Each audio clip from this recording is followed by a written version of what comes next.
Yo, is this shit live or not? I'm refreshing it on my page, but this shit is not going.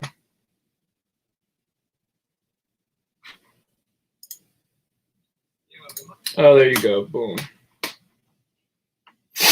Yo, what's up, everyone? Oh, let me get to these comments real quick. What's happening? What's happening? What's happening? I know it's Friday. The news came out today. Honestly, when the news first came out, well, actually, I'm gonna save that what I'm about to say.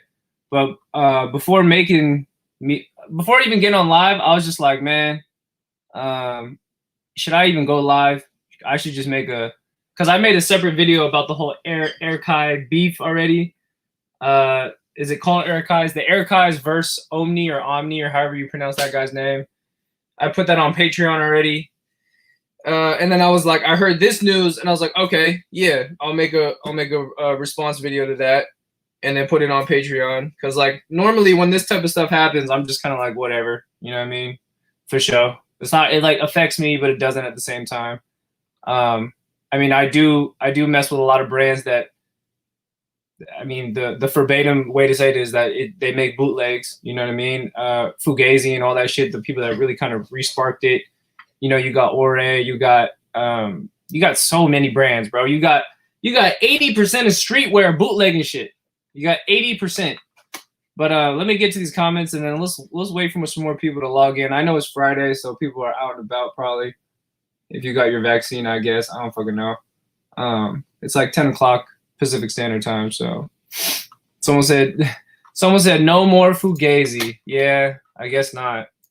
Or as far as we know. As far as we know, there's no more. But that's if they come after them, though, right? I mean, yeah, they can make that trademark, but that doesn't mean that they'll come after them. Also, I think it's I've heard, I don't know if this is true or not, but I've heard that they really only go after people that keep remaking it, and it's not something like exclusive. You know what I mean? If it's like crazy exclusive and really low numbers, they can give a shit because it like probably costs more money for them to sue or whatever, bring you to court, than it does for them to, just not do it at all, I guess you can say. So it is what it is.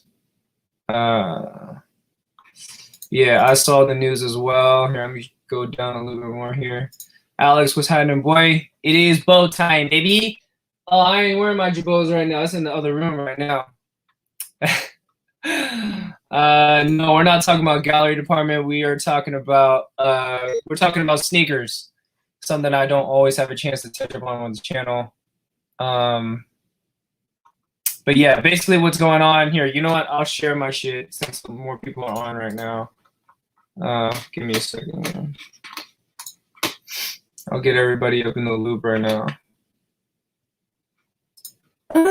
Yeah, people.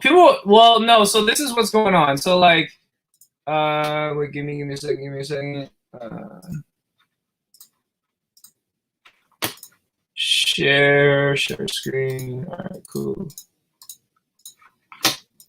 Boom, boom. Can you guys see my screen? Y'all see my screen? Just say yes or no. You guys see my screen? All right, cool. So like basically, this is what was announced today. I woke up to this shit and I was just kind of like, all right, let me see if I can zoom a little bit. Zoom in. Let's go more. Yeah, United States of America, United States Patent and Trademark Office. So as far as I know, this is not a patent though. This is a trademark, which is very different. Patents take way longer, as far as I understand. Patents take like 2 years. So if you really wanted to patent something, I'm pretty sure it's a minimum of 2 years that they have to decide whether or not what you're trying to patent is actually under the criterion of a product that can actually be patented in the first place. Like they have to go through. It's a lot of like, I don't know if you call it questioning, but there's a lot of checks and balances you got to do before it becomes an actual patent. Trademarking is different. Trademarking is more so for like your logo.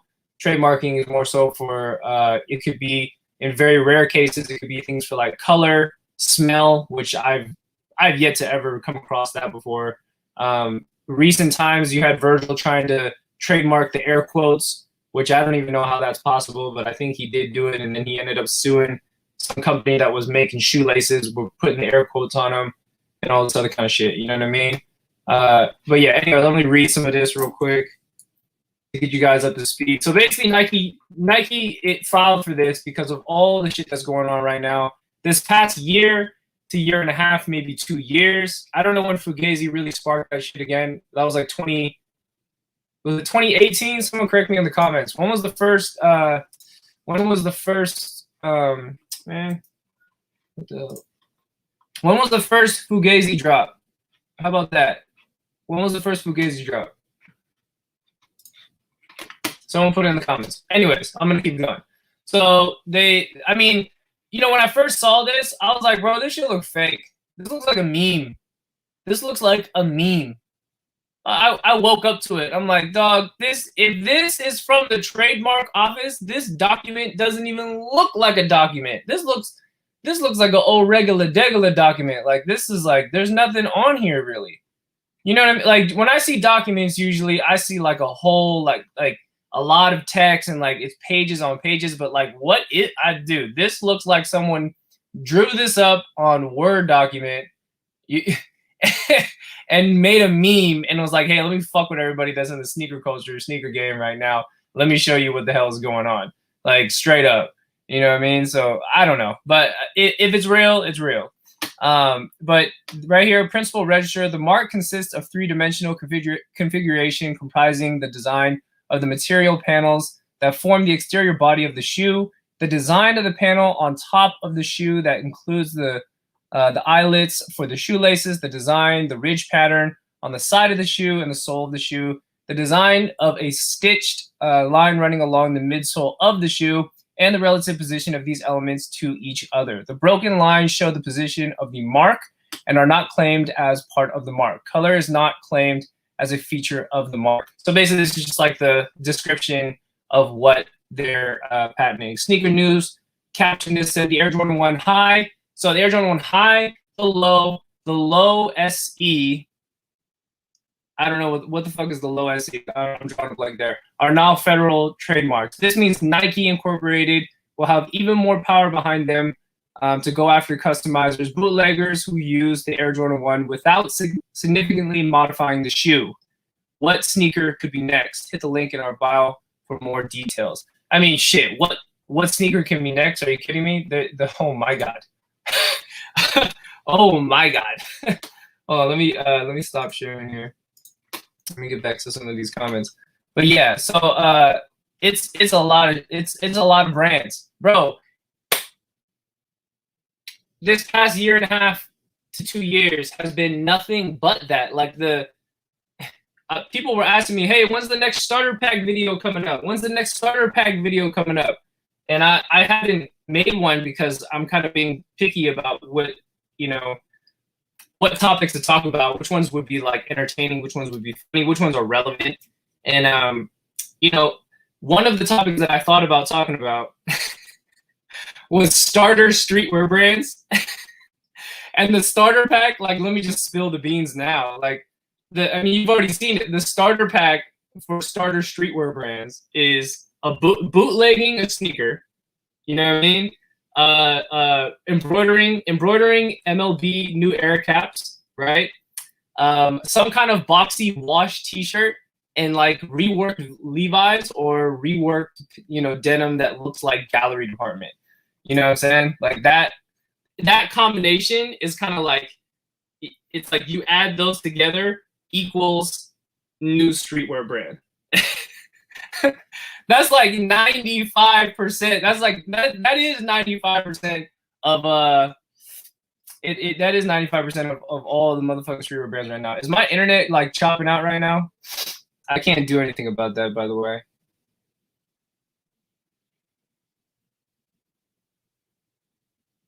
Oh shit, my internet's all fucked up. That's fucked. I'm not streaming shit. I'm not using any internet. This is the only thing I'm using for internet.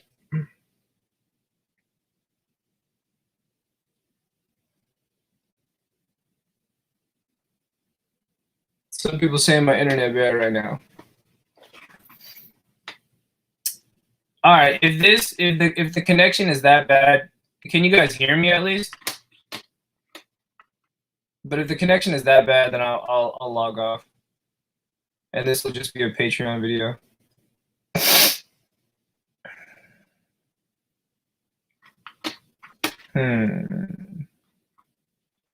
Slightly choppy, like the video quality slightly choppy.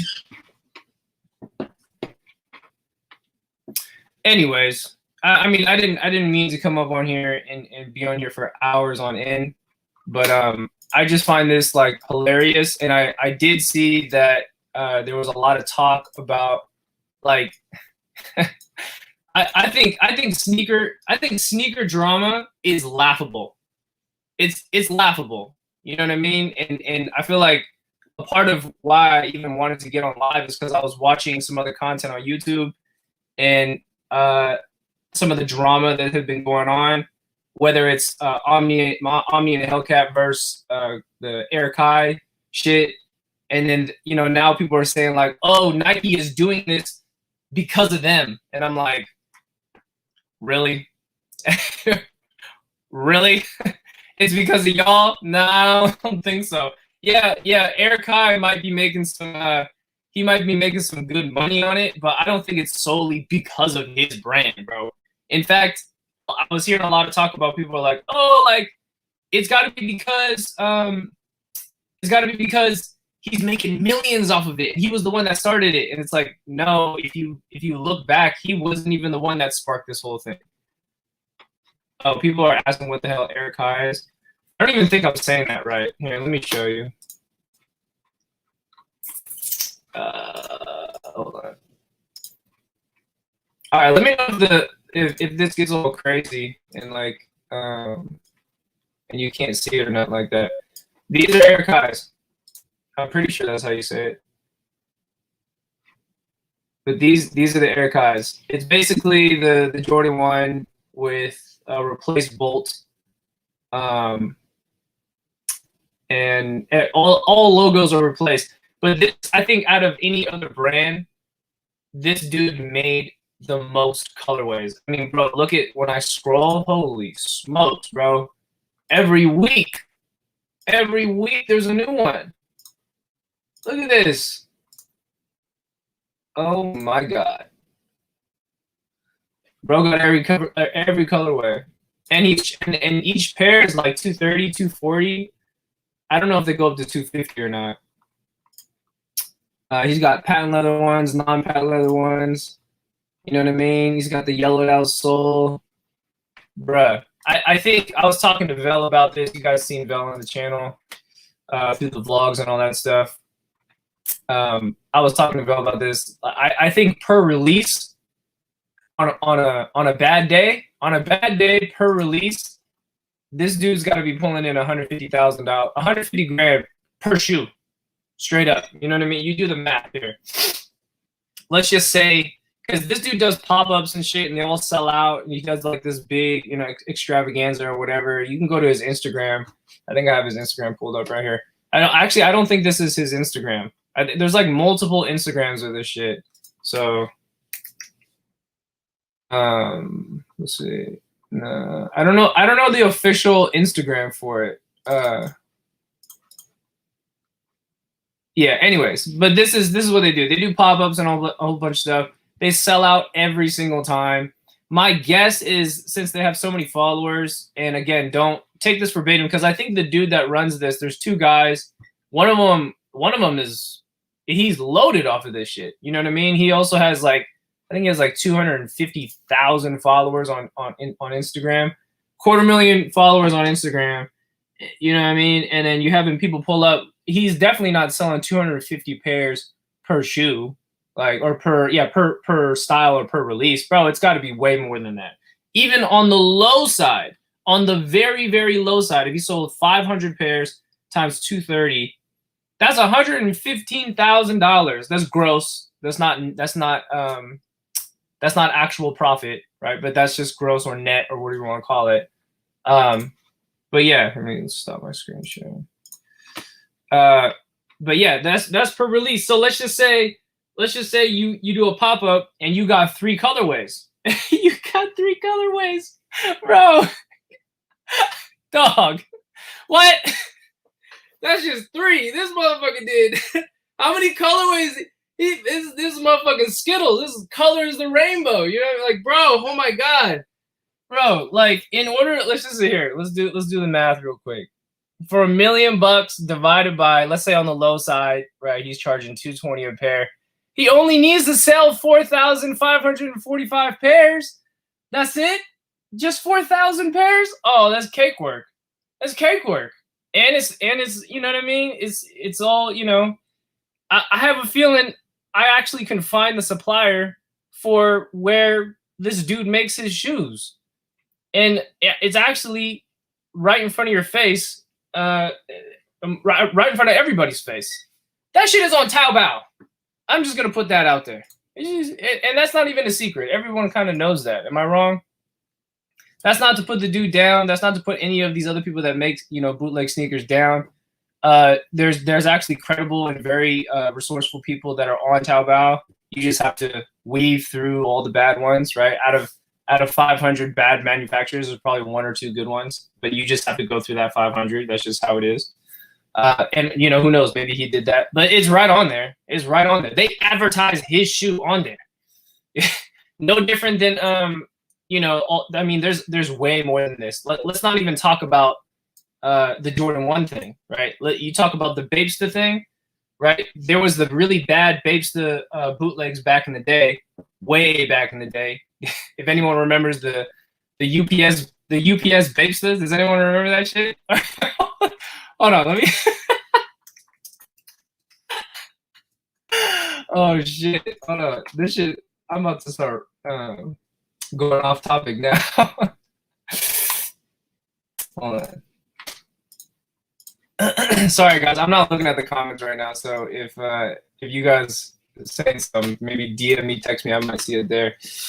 But you guys remember this shoe right here? You see it on the right? Can you see my screen? Bro, you better be able to see my screen. You see this shit? This UPS Babestas? This is a bootleg of a bootleg. This is a bootleg of a bootleg. Like, that's like the new shit. It was like so many people were bootlegging that now we have people bootlegging the bootleg sneaker. That shit happened to Fugazi, which started the rep wars, right? So basically, Trevor took the Jordan 1, right? We all know this, made it, popped off. Everyone loved it. You know what I mean? Used the shotgun, or I don't know, it's a revolver, right? And then later, someone went on Taobao, I guess found his supplier. I don't know what happened there, but I got freaked out, and I got trigger shy because I was gonna buy another pair, but I heard there was some fake ones. So someone remade the Fugazis, and I guess one from Taobao. I don't know how they did it, but they remade them. So that was a bootleg of a bootleg. and then the Air Kais, the ones I just showed you. Yeah, the ones I showed you right here. So the dude, Kai, I guess it's Kai and Reeves. I don't know if that is Kai Reeves one person or Kai and Reeves is 2 people. I have no clue. It's one of those. But dude made these, right, which is a bootleg of the Jordan 1. Then Omni came in. They had their little disagreement, whatever. He found his supplier, and as a joke, he threw him a design. Then the dude Kai got pissed off and was like, "Oh, so you want to play these games?" Took it the wrong way, stopped Omni's operation of what he was making, which was not him bootlegging the shoe. He got pissed off and basically said, "Fuck you! I'm gonna remake your shoe. That shoe is mine now." And then that was the whole discussion and whatever. So that was another bootleg of a bootleg. But this whole, I can't call it a trend, but it is happening more frequently. I gotta say that, of bootlegs of a bootleg. So you guys also probably know this person. Hold on. What's brother name? James E. Morgan, right? I know a lot of people within the Babesta community they don't like this dude. You know what I'm saying? Because what he does is so Nigo, way back when the trademark was over and done with, he took the Air Force One, he created the Babesta that we know today, the OG Babesta, right? Then years later, as of the past 3 years, maybe three or 4 years, this dude popped up. He went on Taobao, and if it's not Taobao, he went on Alibaba, and he found a dude named Michael. Michael's from China, who claims that he has he used to be the old Babester factory or some shit like that. You know what I mean? And now that he sold this idea that it was the old Babester factory, whatever, what have you, James E. Morgan, whatever this guy's name, James, hit him up and said, "Hey, let's start remaking the Babester." Probably in the back of his head was probably like, "Well, Nigo took the shit, so I can take the shit too, and I can run with it." And at this point, Bruh ran with it multiple times over. Multiple times over.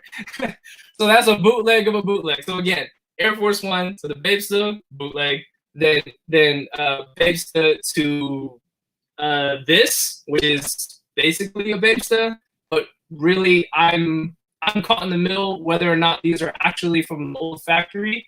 Reason why is because I have owned a pair of these from this factory, and I can tell you right now, never have I ever seen the shape of the sole that they make from the OG pairs from back in the day. They don't exist, bro. So all these people are talking about, oh, it's the old factory, whatever, woo woo. Bro, that is not the old factory. If it was the old factory, he would have the same mold from back in the day, but he doesn't. He doesn't have it. And I know I'm probably sitting here exposing the whole shit right now, but it is what it is, because I got annoyed. To keep it 1,000 with everyone, to keep it a dowie wowie. But that's what everyone thinks. It was the old Babester factory, whatever. That was like the sold idea. Boom, there you go, and whatever have you. Now, as far as bootlegging itself, do I play into bootleg culture? Yeah, a little bit. You guys see the hat over here. You guys already kind of know me for that or whatever. It is what it is, right? But I guess maybe what I do is like way more limited, and it's not on a scale of like selling $350,000. You know what I mean? I'm just over here starving artists. Like I'm really not doing shit if you ask me, you know. But yeah, I play into it too. So part of it could be, definitely like a little bit contradicting. Yeah, my bad, guys. If I'm lagging, I'm lagging. It is what it is. This is gonna be later. This is gonna be uploaded to the the Patreon. I think what's going on with the lagging stuff is that every time I switch from screen sharing to not screen sharing, it lags a little bit.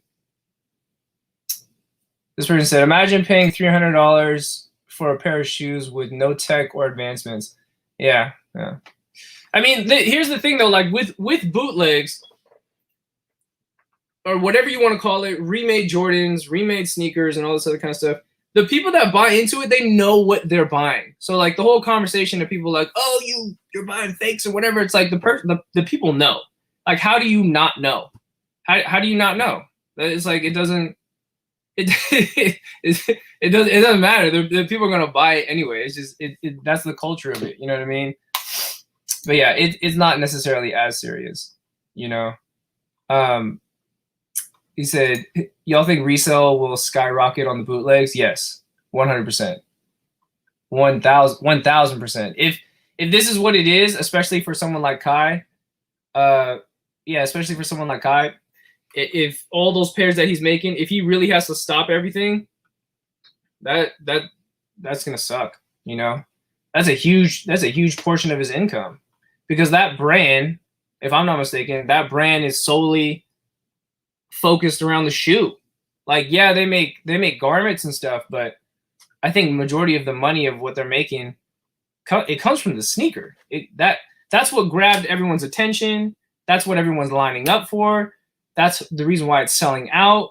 Like, I don't even wonder. I already know what would have happened if he created that brand without doing that or without bootlegging the shoe.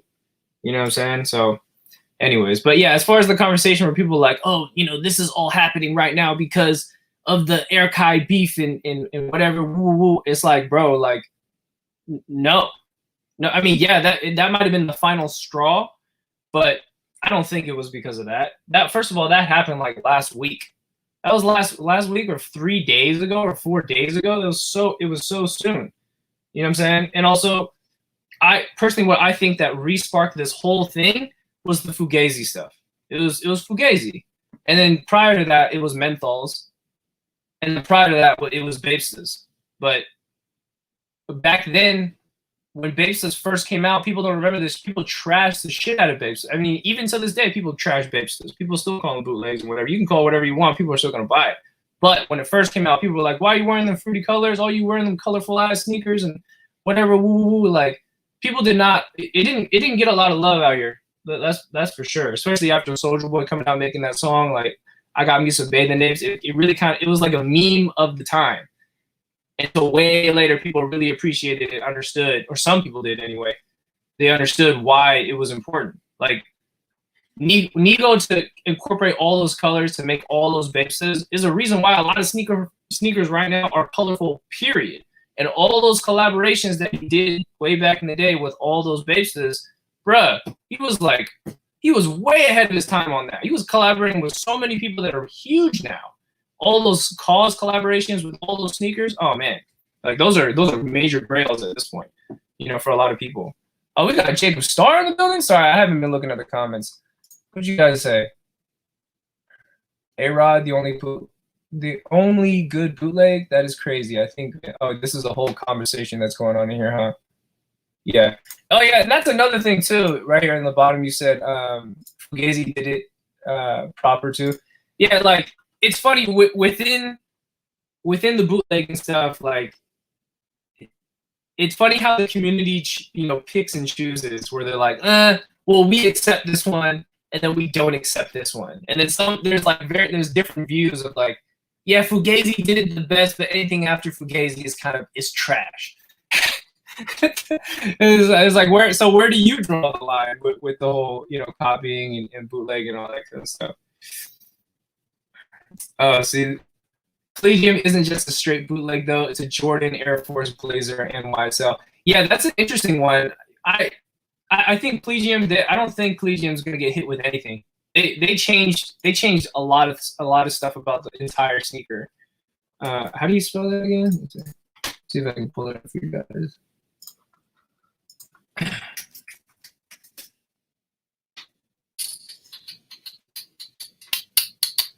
Oh, can't just type in Collegium. You start fucking colleges start popping up. All right, if I start freezing, you guys already it'll come back. Don't worry, it's because I have to screen share. All right, boom. But yeah, these Collegium sneakers, these guys are not getting hit with nothing. They're not getting hit with a damn thing. They're in the clear. The only thing that looks like the Jordan 1 here, okay, the sole. It's like. It basically looks like a Jordan 1, except, you know, you changed too many things. This mid panel, you know, right here. I mean, it doesn't even make room for any type of logo to like flow through here. You know what I mean? The top has changed. This back panel has changed. In fact, this looks like man, what? This looks like an old school Reebok or an old school. I can't remember what the sneaker was from back then. Those high top sneakers from like the 90s on this back panel. And then, of course, this part kind of looks like an Air Force / Jordan 1, and then the toe box kind of. And also, they're rounded different. Like, the way these look, they don't. It has Jordan 1 qualities. But is it enough for Nike to step in? Nah, dude. Because if Nike's going to step in with this, bro, they got to. Bro, hit up Mervyn's. Don't hit these guys up. Go hit up Mervyn's, Macy's, and JCPenney. Or JCPenney still around? I don't even know. go step into Burlington Coat Factory real quick and just go, you know, just browse, just go check the aisles of Walmart, and you come back to me and Nike, tell me who you're going to be hitting up next. You know what I'm saying? Like, yeah, like the colorways, you know, they definitely resemble a little bit of like, especially like something like this. Like, yeah, it looks like a black toe basically, if that's the name of it. It just looks like a Jordan 1. But yeah, these guys aren't getting hit. But the Amiris though, hold on. These the little skeletons, bro. I mean, see, this is where it's getting closer and closer and closer, right? It's like, bro, that's a Jordan 1. That's a Jordan 1. That's a Jordan 1, baby. Hold on. Oh boy, these are getting kind of interesting right now. Oh my god, oh, look like a Jordan 1, except like the sole. Hold on. You see, like this, they changed the. See, I don't know how that works. You know, I think like trademarking and patenting and whatever, copyright and all that kind of stuff. I think what it has to do with is like, it has to. What are the words that they use? The words they always use is something like, if there's any confusion with their logo to what the person is making, like something like this, like the Amiris, then they have an argument, I guess, and they could bring it to court. But I don't know, man. These looking crazy. Oh, I was with so the other day. Does anyone remember this shit? Hold up. I know I'm going off tangent now. Anyone remember these? Oh wait, oh, it's not popping up. Oh yeah, these right here. Boom. You guys remember these? Oh man. Oh. Oh, so okay, look, I'm gonna educate y'all real quick because I know a lot of people don't know what these are. You're like, oh, those are Babestas. No. No, sir. Hold on. Is my screen sharing working? I just want to make sure this shit's working. All right. Yeah, see, people are like, what the fuck is this? So this right here, ignore all of this. This is Trap. So the brand, this brand right here, Trapstar, this is not the same brand. This is from the UK. If not, I'm pretty sure Trapstar's from London. This is like a streetwear brand from London. It's like an influencer brand from what I can see. I'm outside looking in. If you happen to go look at their Instagram, it's an influencer brand. Like all the famous people wear it. It's just t-shirts and stuff that and hoodies that say Trapstar on it. That's my surface value understanding of what that is. But this Trapstar is not the same. This right here is okay. So like way back when this is 15 years ago now, or 10 years ago. Let me see. Yeah, like 8 to 10 years ago, these happened to come out, and so the Babesta thing at the time was still bubbling, and people were still rocking with the Babestas. You know, for those who were in the know and knew what it was. And then someone from I'm pretty sure it's Texas, maybe Texas or Atlanta. I want to say it's either Texas or Atlanta. Some dude ended up making a bootleg of a bootleg, right? So it was like the Air Force One. Nigo took the Air Force One, made the Babesta. The Babesta was then took, and then someone made the Trapstars. And instead of calling them Babestas, right, or Babestar, if people don't know the word sta, I learned this from Reggie, so shout out to Reggie. But the word sta, I believe in kanji or in Japanese, it means star, right? So like Babe Star, but it's instead in Japanese they say Babe Sta. But this dude took it to a different level and he remade the Babe Sta and he called it the Trap Star. And he made every pair had the cause teeth. Why do they all have the cause teeth though? And then he made these. He didn't make these, so I don't know what those are. See, these are the A-Town stomps right here. After you done with the roller rink, you put these on. Oh, buddy. Oh, buddy. Oh, my God. Oh, my God. And then he made these. Yo, I can't even front though. I can't even front. Hold on, I'm gonna turn my screen share off so I can see you guys' comments. Well, I'm gonna let this sit because I know it's gonna glitch out on me.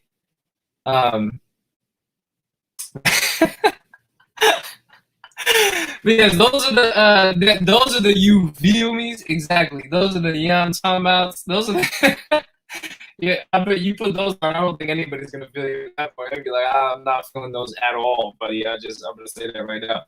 But though, you know, it's funny. It's like I feel like bootlegs don't really get their. They don't. They a lot of them don't get their respect, which obviously because it's a bootleg and whatever. But those who kind of like understand it for what it was and it was a thing of the time, like they never get their respect at the time because people are like, oh, it's fake and whatever. But like till years later, so like 10, 15, 20 years later, you know, even for myself, if I found like jokingly, if I found like a DS pair of trap stores on eBay, boy, you best believe I'm gonna buy them. Come on now, 100, like give me $150. I'll run it. Hey, that's a little high for me, you know. $100 DS pair with the box. Run it. I'll take it. I'll take it. Yeah. No, I know no one's gonna buy this shit. This shit's just gonna sit on eBay anyway. Nobody knows what this shit is. It's just sitting on here. how every pair got a cause teeth though. He said, "You remember the old XXL magazine with the fake babe ads?" Oh, I don't remember that. I think when I was growing up, I never flipped through XXL and Source and all that kind of stuff. I always just kind of heard it in rap songs and shit, but I never like flipped through them. You said you think the shoe surgeon is safe? Yeah, probably. Oh yeah, the connection is terrible now. Every time I flip back and forth, that's what happened. Every time I flip back and forth. He said, honestly, Nike needs to fix their colors, man. They are wasting money and materials to make the most trash colors and don't even get me started on bots. Yeah, yeah.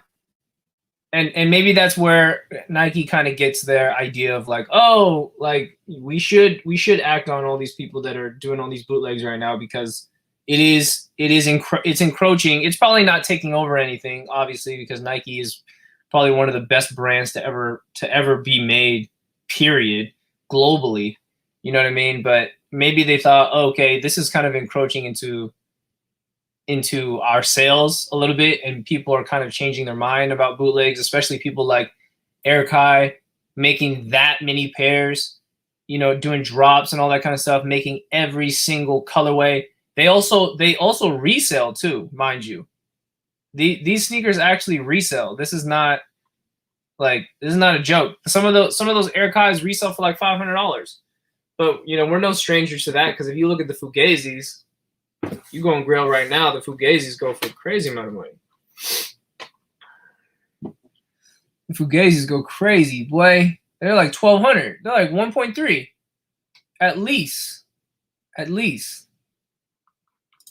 He said theft has always been flagrant. Nike stole from Asics. Facts. I still hate a lot of these bootlegs because they seem like lazy money grabs, but I don't like dismissing something because it is a bootleg. 100%. Yeah, that's also that's another thing that I wanted to bring up if I did make that starter kit video, because it's like, okay, the starter pack for early streetwear brands is that you make a bootleg shoe, because the bootleg shoe, at this point it serves as a clout release. It's a clout release more than it is anything else. For a lot of the brands that I've seen that have sprouted in the past year, it's not about the design. Yeah, people might like it and they might gravitate towards it, but they're really buying because they're like, oh, this looks like a Jordan 1, but it's like a twist, right? But it's more so like a clout, you know, thing to go with it. And in fact, I mean, I feel comfortable saying any of this. I don't care about saying any of what I've said, because these brands probably would kill to have Nike come after them with a cease and desist. That's like a brag-worthy thing. You feel me? That's like something that people will put on their wall. They'll get the letter and be like, oh, they'll show it off. They'll put it on Instagram. They're gonna ride the wave. They're gonna use that clout to like catapult them to a new level, get more followers. That's, you know what I mean? Like Warren Lotus, for example, right? Warren Lotus, I think I don't know what happened with his situation. I need to look back up on it. He probably came with some agreement, took a deal or some shit. I don't even fucking know, because he ended up releasing those other shoes anyway. But Warren Lotus is a perfect example. Dude did the base. That was bootleg. That was like, took the swoosh and everything. Like, it was a swoosh with a mask on it, right? So he did that, And then it really served as like a clout thing, because then he hooked up with Jeff Staple, right? Got that stamp of approval. And at that point, you know, Nike was just like, bro, what? Laid it down and was like, yeah, no, this can't happen. Sorry, buddy. And at that point, once that happened, bro, Warren Lotus went through the roof. People thought, oh, he's over this and that. No. He's just getting started. He's just getting started. He is just getting started. Because that shit would just take you to a whole new level. 100%. All right, what you guys talking about? Yeah, everyone keeps talking about the bots, but I mean, this is where the conversation starts going to resellers and people hating on resellers and all this other kind of shit. Like, I think those conversations go in circles. What, like those sneaker convos? Like, I can't get the release, so then I'm going to buy the rep, and it's like, okay, then go buy the rep. Like, it's your money, dude. Just go do what you want to do. Like. You don't have to hate on the resellers. I think in the past I've hated on the resellers too, you know, because I was kind of like following the herd of like how to think about it. But really, you know, there are some prick resellers out there, but there's some people out there that are very genuine about it, you know, and they make a living doing it. They feed their family doing it. So if that's what it is, then boom, salute to that. I mean, I would rather see a person reselling sneakers than see them doing, you know, committing crimes and stuff like that or whatever to get by. It's a way better thing, you know. He said, I wonder if they make a bootleg of the Cortez, if they would have the balls to sue me knowing they bootleg them. Yeah. There's a lot of gray area. And you know, this whole situation, like if this is really what it is, and like if Nike really is coming into like Walmart shoes, yes, exactly. All shut down all of Walmart, bro. Shut down Walmart's men's shoe department. We need a clean sweep. We're gonna have a cease and desist. We're gonna have to burn every single sneaker that you guys make, because all those Shaq sneakers, all the those like fusion looking I don't even know what you call those, man. He said cancel Walmart. No, man, let Walmart ride, man. Let them keep doing their thing, man. Walmart going crazy, man. Walmart's supplying the hood with a whole bunch of remakes, bro. They've been having the remakes before the remakes was popular. Someone needs to start a streetwear brand. Someone needs to start it, like, you know how everyone's using the remade Jordan as a clout thing? You know what they need to do? They need to do a bootleg of a bootleg, but do a bootleg of a bootleg of the Walmart sneakers. Just take the Walmart shit, run with the Walmart shit, and then come up with some stupid ass, crazy ass philosophy about your brand, like, oh yeah, we're about non-conformity and like whatever, woo woo, and then boom, then you got a brand now. You got a brand. You got a brand. Yeah, the Shaq and the And ones. There you go. Oh my god! You see, we need to just be able to buy bootleg LV and crap from Walmart and just get over with it. Oh yeah, that's right. They do sell that on. Well, it doesn't say LV on it, but yeah, we all know where it comes from. Yeah, they sell the bags in there that look like that. You can get the Coach in there. You get the LV, the YSL, the Chanel, bro. You can get the Gucci, bro. Those Walmart versions go kind of crazy, man. You walk out there $30, you stunting. You got the full. You got the full, you feel me, out the door. And you got a drink. And you had McDonald's on your way out, bro. Oh, man. They're the king of the remakes. Walmart is the king of the remakes. Nike needs to stop tripping over these Omni and the Hellcat or Omni and the Hellcat and Kyries. That's the least of their worries. I guess Nike employees they're too bougie to step into a Walmart. They ain't never been to Walmart. They've also never been to the flea market, because good lord, you go to the flea market, they're king of the remakes over there. You can get the remade Ferragamos, you know what I mean? Like with the little buckles on them, with the fur. You get the fur on it with the Gucci in the back, bro. They do the whole thing for you. Yeah, the chanclas. Oh, you know what I'm talking about, boy?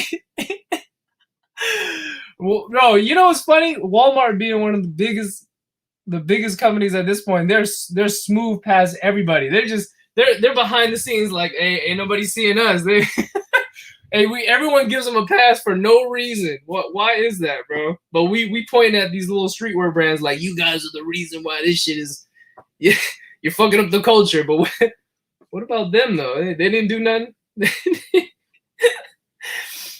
I guess maybe it's like a fine line between like having a bootleg and like just it being so bad where the company, you know, the actual brand itself, like Nike and stuff like that, like they don't care. They're like, those are so terrible, bro. I just you go ahead and sell that. Ain't nobody know what the hell that is, you know. But I guess maybe some of the people that are doing like the making actual streetwear Instagram street brands, you know, like they're getting a little too close. Maybe that's what it is, you know. He said it's strange they didn't trademark SBs though, since they put a lot of marketing into those. I guess bootleg makers will just make that form, or might make that from now on. No, I think they did the SB. Am I wrong? I think I just read that on the Instagram. Let me see. The Jordan 1 high, low, and low SE are now federal trademark. Maybe. I think they're also doing the Air Force One again too, but I don't know how that works. Like how you can't. I've heard anyway. I don't know if this is true, but I heard if you have a patent, I don't know about a trademark. I think maybe trademarks are for life if you keep renewing it, which I don't even know how Nike didn't have that to begin with, or maybe it was over. They didn't feel like they needed to renew it. Whatever. But as far as like patenting something. Putting a patent on something, bro, once the patent is done, like I heard you can't patent it again. I don't know. And it lasts like 20 years, 30 years or something like that. So he said there's so many old Nike silhouettes that are just barely different to the ones that they could bootleg at this point. It wouldn't even matter, I think. Yeah, true. Saw the title. I gotta say, I'm going to establish my own cartel trafficking. Hey, if you guys have time, I would watch. I forgot what the name of the documentary, but there's a couple good ones out there. There's like a solid 3 or 4. Some of them are kind of old. I don't know if they have up to date ones, but they got some pretty good documentaries of bootlegging, like of just like bootlegging in general. And it's funny, and the reason why I even opened up this video talking about that, like sneaker beef and sneaker drama is just laughable to me, especially about this topic of replicas, bootlegs and stuff, is that I think the argument that people try to make about bootlegs, especially sneakers, Jordans, Air Force Ones, Air Jordan 1s, is that, oh, like, it's like that the bootlegging itself of the sneaker is like, that's the entire problem. And it's like, no. If you know anything about bootleg, the business of bootlegging anything, fashion is up here, but they make bootlegs of everything that you can imagine, bro. Everything. Bootleg electronics, bootleg tires, car parts, like I don't even like tools, all types of shit, bro. Pills, medication. China's, you know, they get a bad rep for that. China get a bad rep for that. They got bootleg. They got bootleg food, bro. They got bootleg food. People, you know, they not even GMOs. That's separate from what I'm talking about. Genetically modified organisms. We've been knowing about that. That's already in our food. That's non-stoppable at this point. But as far as they fake food. They purposely like inject, you know, animals with certain types of chemicals and stuff, make it way more so they can sell it for more, they can make more money, bro. It's bootleg. There's bootleg everything, and sneakers is on the bottom of that list when we talk about like the issues of bootlegs. Like nobody's dying. Okay, maybe some people are dying from the factories. Who fucking knows? But nobody on a crazy scale that we know is dying from that shit. Let alone even going to jail at this point. There was only a couple people that did go to jail for the shit on YouTube. But yeah, anyways, as far as bootlegging go, your actual worries is actually like the fake bootleg medication. Are you fucking kidding? Like people need medication to live. You know what I mean? Like they have certain health issues, whatever. You give them bootleg medication. Oh, dog. Oh, you know how heated you be? Imagine if you had a grandma or something like that and she got her medication in. It's a fake medication. It's a fake medication, bro. And that's rampant. They don't talk about it on the news because it's big business. It is huge. It's a multi-billion, if not trillion-dollar industry to bootleg almost goddamn anything. Let's put medication to the side. The other side of bootlegging is electronics. You know, bro, how many people in here that's watching this right now has gone on to Amazon and bought like a cable or some shit, like something like this, like a tiny little cable where you're like, oh yeah, I need a converter. You know what I mean? And then you get it, this shit don't work. Bitch, that's a bootleg. You wonder why the one that works from Apple works is because it's made from them and they have QC, they got quality control. I learned my lesson. I don't buy those anymore. Or like, I don't know if you guys remember with the Beat headphones. You guys remember that shit? The Beats headphones, Beats by Dre. I remember when I was in, I don't even know how many years ago that is now. It's a long time ago, but I got sold on it. I was like, oh yeah, because I was using the Skull Candies, but my Skull Candy, I lost the little earplug thing. It fell out. So I'm going to go buy some Beats, right? I was like, oh, well, you know, the Beats are expensive. It's like $150. You want the $150 for the earplug ones? Nah, fuck that. I'm going to go on eBay. So I bought them for like $75. I get them in. They don't even work. they don't even work, bro. You got gypped. You lost your money. Well, I could have got my money back, granted. I forget if I did or not. Anyways, but that's a bootleg. That's a bootleg. You know what I mean? So like, as far as, you know, what's funny, right? So like, okay, so in those cases, medication, electronics, you buy the bootleg in those categories, they don't work. They completely do not work. You know, the biggest one that doesn't work too is like iPhone chargers, like this shit, right? The USB-C or just like the USB chargers and stuff like that. Oh man, you buy the bootleg ones, those don't work, dog. You'd be like, oh yeah, I bought the 16-foot one, so then nah, bro. It was $1. Yeah, those don't work either, right? Anyways, we talk about the electronics, we talk about the medications. You get the bootleg of those are not going to work on you. But what's funny is that like a lot of people trash the idea of like bootleg sneakers, but the sneakers work. I've yet to see a current, not the past ones, but a current bootleg sneaker that falls apart on you. Has anyone's Fugazis fell apart yet? Has anybody's Orays Jordan 1s fallen apart? Has anyone's Amiri Jordan 1s fallen apart? Has you get where I'm going? Like, that's like interesting how that works, right? But yet, you know, within the community, we all trash it. We're like, oh man, that shit's garbage and this and that. But yeah, in general, as far as quality control, I think the sneaker thing is actually the sneaker quality control for bootlegs is higher than if we talk about things being way more serious to take bootleg medication, bruh. Oh, I'm like, if it was my parents or something like that, they had bootleg meds, and I found out who it was. Oh my god, oh my god, oh my god. Do I think China made fake Fugazis? Yeah, that already happened. That already happened. How would you feel if someone made a bootleg of your product? Well, if you're talking about this, I mean, I don't know, whatever. It already happened, actually, but I don't think it was intentional. And also, I didn't really care because again, bootleg of a bootleg, you know what I mean?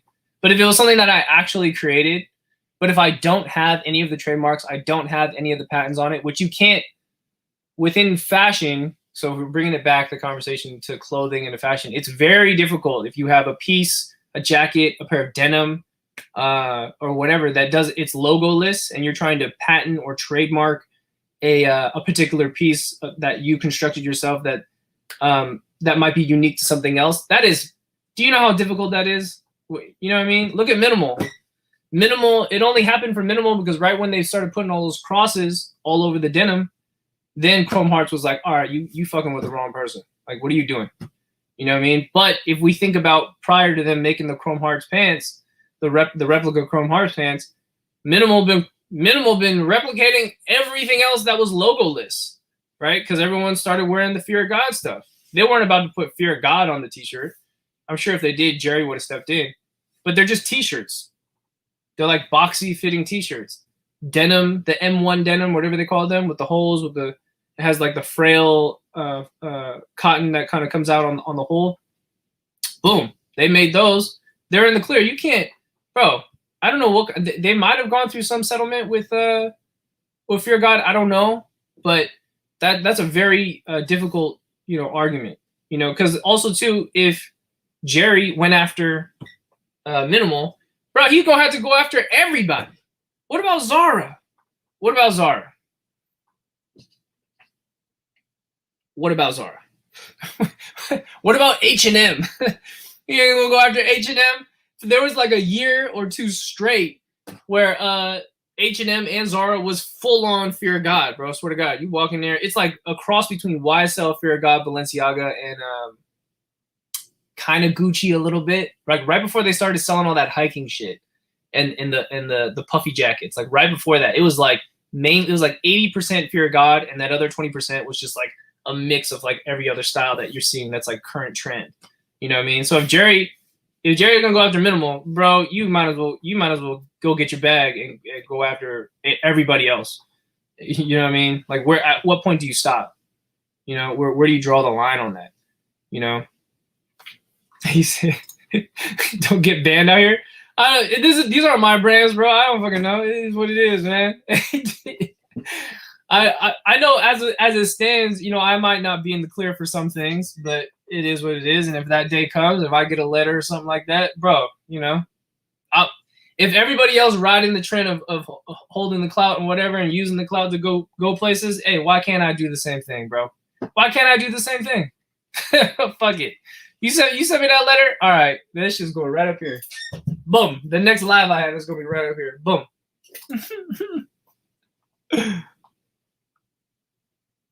He said a long time ago, people were hiding. Oh, I got you. Yeah, see, that's like a very rare scenario. Carhartt trademarked the khaki color. Yeah, like you don't see that very often, and that's got to be. I wonder how long that process takes to do something that common. That's like saying, oh, my whole brand is centered around the color purple or green or red. You know what I mean? And then like later on being like, oh, I'm gonna trademark this specific Pantone color would be like how do you do something like that, But hey, all the power to them, right? But what I did want to say is that the whole like the Fugazi stuff, like I think it's unfortunate, man. Like, yeah, Nike's doing all this, and you could be mad at Nike, but at the same time, you can't, because it is Nike shit at the end of the day, regardless of them stealing ideas from ASICs from back in the day, whatever. We all know Nike for what it is. So, of course, they're going to defend their shit. Why wouldn't they do that? But I think it's a little unfortunate for people like Trevor, that owns Fugazi, because, like, I love those shoes.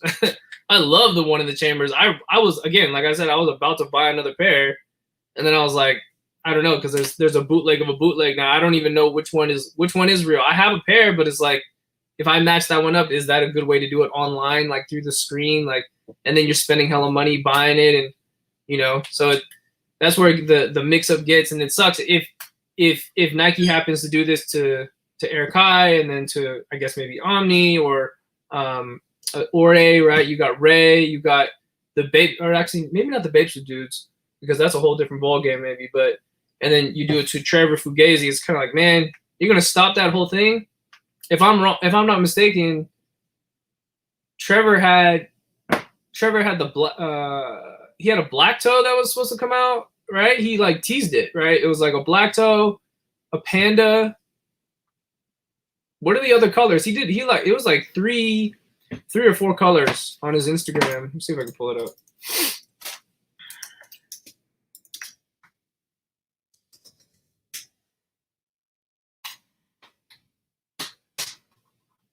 Well, he did the slugs. Yeah. Everyone's probably going to move over to the dunks at this point. Yeah, right here. He's got a black toe. And then he's got... Bro, if he makes those pandas, oh my God, regardless of what happens with this whole thing with Nike, whoo, boy, I need a pair ASAP Rocky. I need a pair ASAP Rocky, boy. Definitely need a pair of those. That is 100%. Oh, here, you know what? We could do this maybe. Let's say.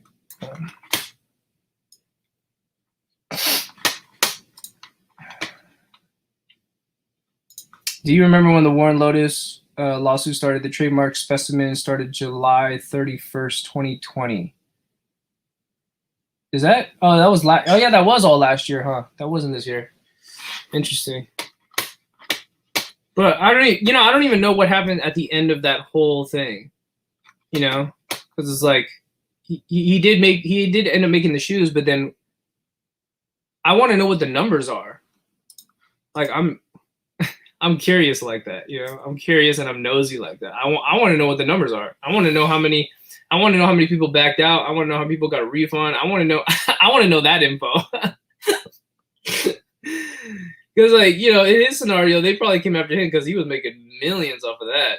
He did a pre-order on the shoe that started it all, the pigeons.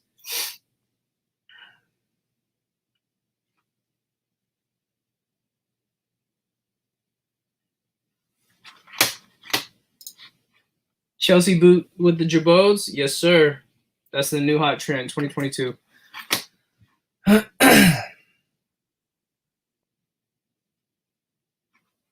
Dunks dead. Platform loafers eating.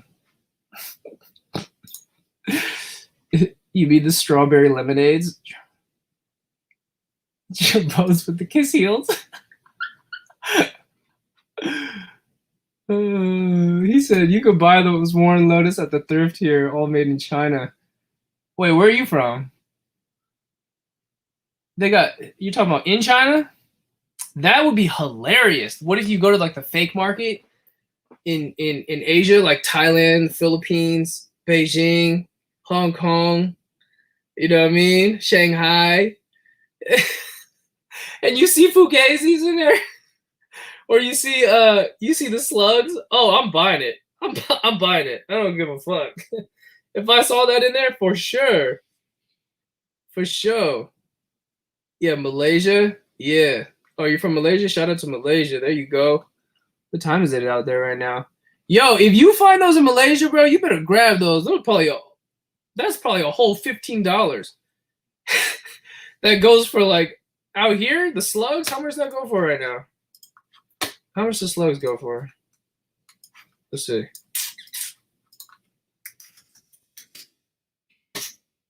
Fugazi.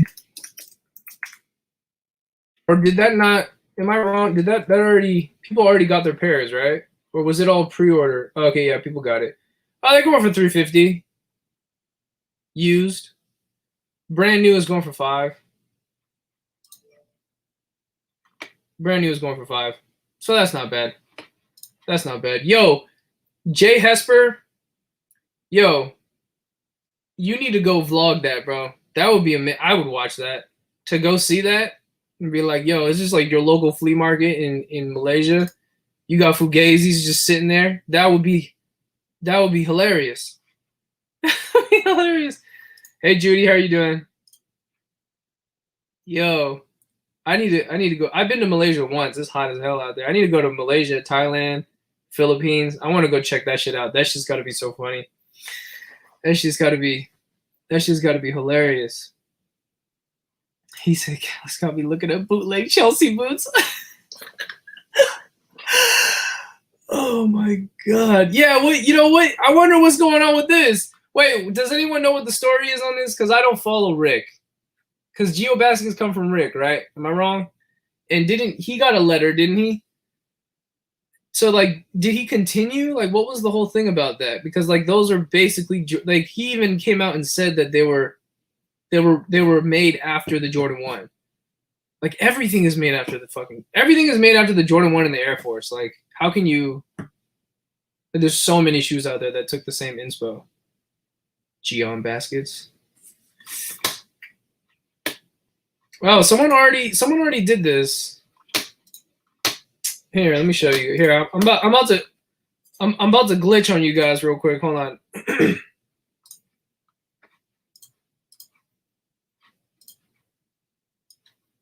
All right, here I'll leave the comments here so that I can.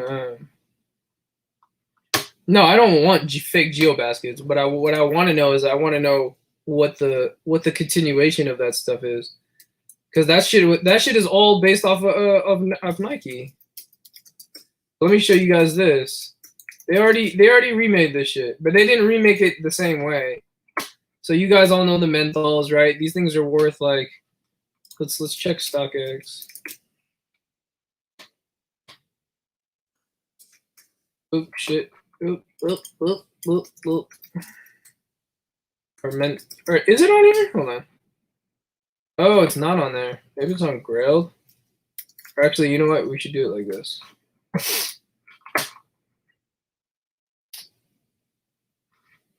Oh, maybe like nobody has it for sale. Let me say shopping. Oh yeah. Oh yeah, 12,000.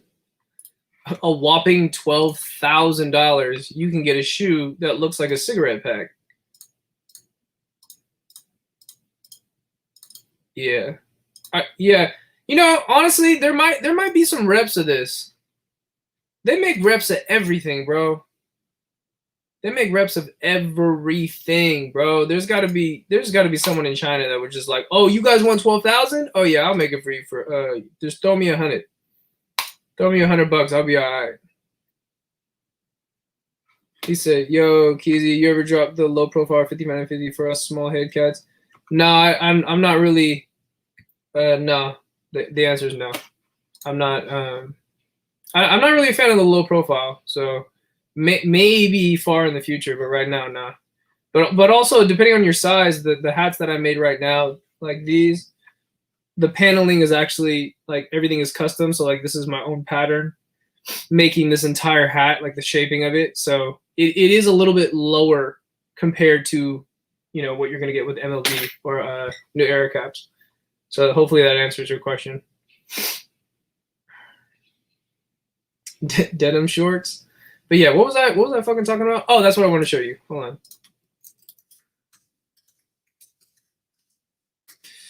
So these did get remade. Look, and the dude James basically he took the same idea. So again, bootleg of a bootleg. I mean, there's so many of these. There's so many bootlegs of a bootleg now, from back in the day and even current day. This is one of them. This happened last year. I don't even know, but you know, this is this is like mixing. This is mixing like 3 different things. You know what I mean? He said all white reps. Hey, he said he's tried the steam bun place. Hey, there you go. Boom. So boom. I need to incorporate some more of the food stuff because I be going places, but I'm not filming during the vlogs and all that stuff. Oh, someone said that you. Hey, yo, someone needs to make fake Jabos, bro. So you know, fuck that. They don't even make fake Jabos. Jabot needs to come back and actually make. They need to remake these, man. But they need to make it in better sizing. That's all they need to do. They need to quit playing. Stop making them. Don't make them like this. Don't make them like this is skinny, dog. Like you want. Don't. Why? This defeats the purpose of the whole thing. It's like, why would you do that? No offense. I mean, if you like that, you like it. But it's. I mean, this is too baggy. But if you just slim it up just a little bit, oh, these would. Woo, boy, these would go crazy, boy. Basically, like this same bagginess, except without having to strap it yourself. You know, that shit will go crazy. Yeah, skinny bows are disgusting. Skinny bows ain't it. But the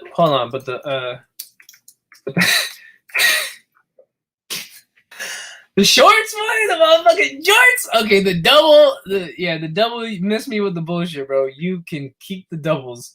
You can keep the doubles. But bro, these motherfucking jorts though. The faded jorts? Oh man. You over there with a large bow jeans, huh? You in a big body Benz, huh? You got the 2-shot Moderna, huh? Boy. Yeah, the double ain't it. Looking like Crash Bandicoot. Yeah, Big Pun. Oh yeah, no. See, Big Pun had them George so long. Those were jeans. They sold it to him as shorts, but really they should have just been marketed as jeans. These ain't half bad. But yeah, they need to come back and remake this shit. That's for sure. That's for sure. Look at this. Oh my god. That looks like a kilt. Looks like a kilt. I look like this. Why they look the same? Hey yo, what? Yo. Yo, look at this fit though. Yo, bro really pulled up with he got the Chucks without these are Vans Chucks with the high socks with the bows. Man, you gotta respect that man, boy. Put some respect on his name. Vintage baggy Girbaud denim shorts.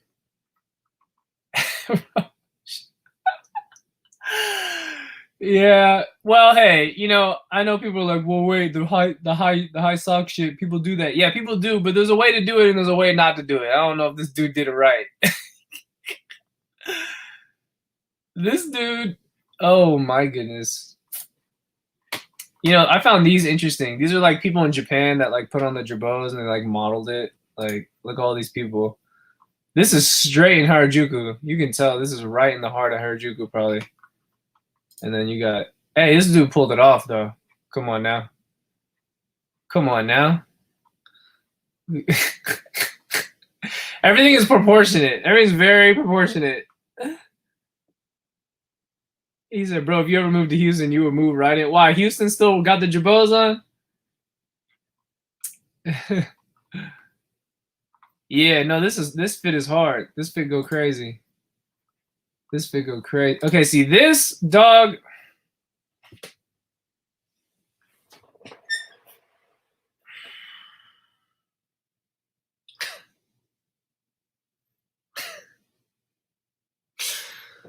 Oh my god. Oh my fucking god, bro. What are you doing?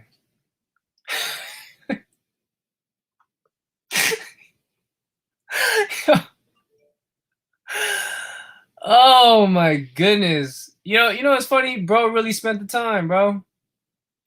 Bro really spent the time. Look at these are cut up bows. He got two different bows on.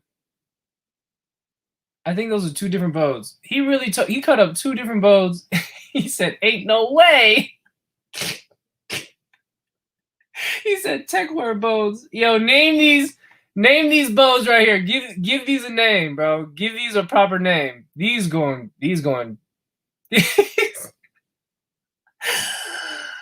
These are the Yadadai means right here. Oh my goodness. He put the okay, you see this pocket?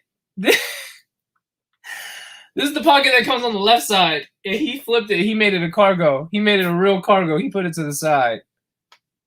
And he said that dude skipped leg day. AliExpress bows. Heady bows. This did not bode well. Haven Court Girbauds. I don't know. I feel like, I don't know. I really, don't get me wrong. Do not get it twisted. I for sure thought about remaking the bows. But there's a lot of stuff that goes into it. Let alone the idea of like people, you know, if I made them, people would probably get on my case. Oh, you out here just replicating, blah, blah, blah, blah, blah, whatever. You know what I mean? Other than that, it is actually very difficult to make. There's a lot of details about it. You know, if you ever owned a pair of Girbauds, you would know. Not only the strap, the pockets, getting that print, that specific type of print that they did. It's like this glossy, I don't even know what you call it. It's like a glossy lettering that they put on the strap. And I don't even know, man. They did such a good job with them back in the day. They're like quality pants. I think some of them were made, a lot of them were made in China, but then some of them were made, was it Portugal or something? I think the earlier pairs were made in Portugal, and then later, later I think once it really got big, I think they were just like, they went straight to China and was just like, yo, pump this out, please. On top of the strap, the pockets, the lettering, and all the other details, the knees here. Let me Let me pull this up. You see right here. Oh, actually, let me get a better picture. Let me get out of these jorts real quick. No, not that pair. No, not that pair. All right, this is a decent photo. I get. Oh, not here. Yeah, okay, you see the knees? You see this fold right here? Like, there really isn't many denim brands that do this, like, at all. That there just isn't. That's another detail that, like, you don't even look over. Even when you bring it to the tailor, not only do they got to cut through the strap, they got to remake the pocket, they got to redo that part too. You can't. It's like they folded the denim on top of each other, and you know when you bend your knees, obviously you don't see it, but once you're standing straight, it has that crease there. So you know there's a lot of shit to it that like you know you spend all that money and time doing it. Are people gonna buy that later? You know, I don't know. You're caught between like, oh, I want to do this because this shit is my childhood, you know, and then the other side is like, well, bro, I don't know if people gonna be fucking with it like that. You know what I'm saying? Oh, these are classic. These are the D-boy classics right here. How did we even get on this topic? Why we went from talking about bootlegs to bows? Cause it's bow time, baby. Yo, the double. Yeah, I was never a fan of the doubles. He said boot cut is fine. Yeah, that's a possibility. Motorola Razor type shit. Soldier Boy had everyone on bait back then. Yeah, he did. Soldier Boy is the GOAT.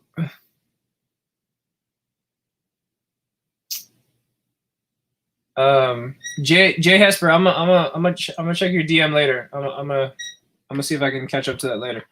But I see your message though. Texting your mom with the sidekick shorts.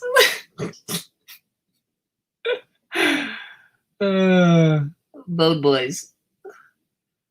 Flared about to pop even more. Mark my words. It's already popping.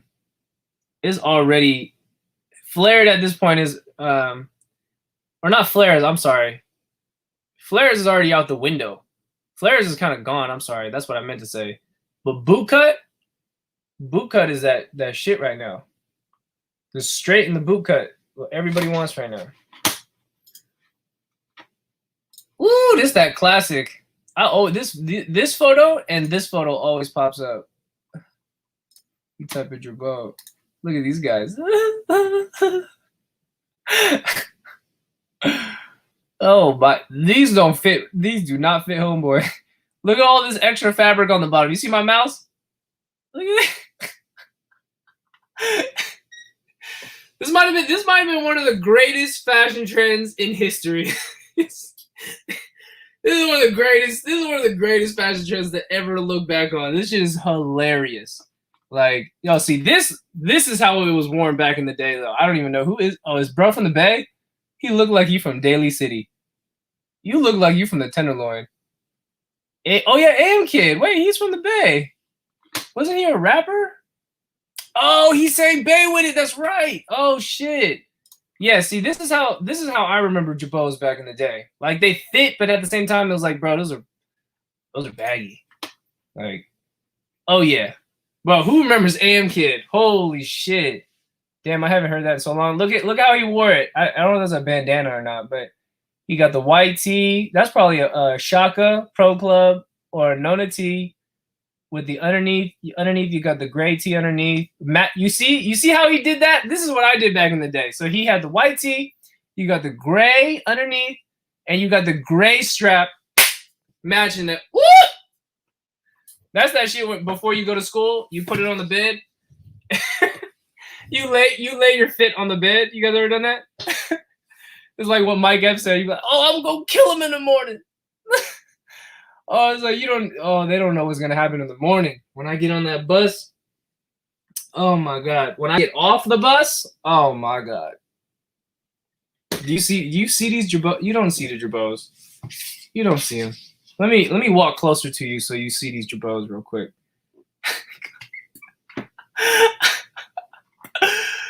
Is he a singer now? I thought he was a rapper back in the day. The Pro Club, yes sir. Does anyone remember pagers? Yeah, no, I never. Well, I did have a pager, but it was very short lived. Yeah, no, this is now this is not this. Yeah, nah. This is the wrong like. Any, I mean, you can wear whatever you want, but this is the wrong twist. Some things are meant to be rebirthed, and some things are just like, yeah. This mix is really, yeah, yeah. Oh my god. Oh my god. Yo, we need a name for these right here. We need a name. We need a name. Look at the strap. It don't even stay on. We need a name for these guys.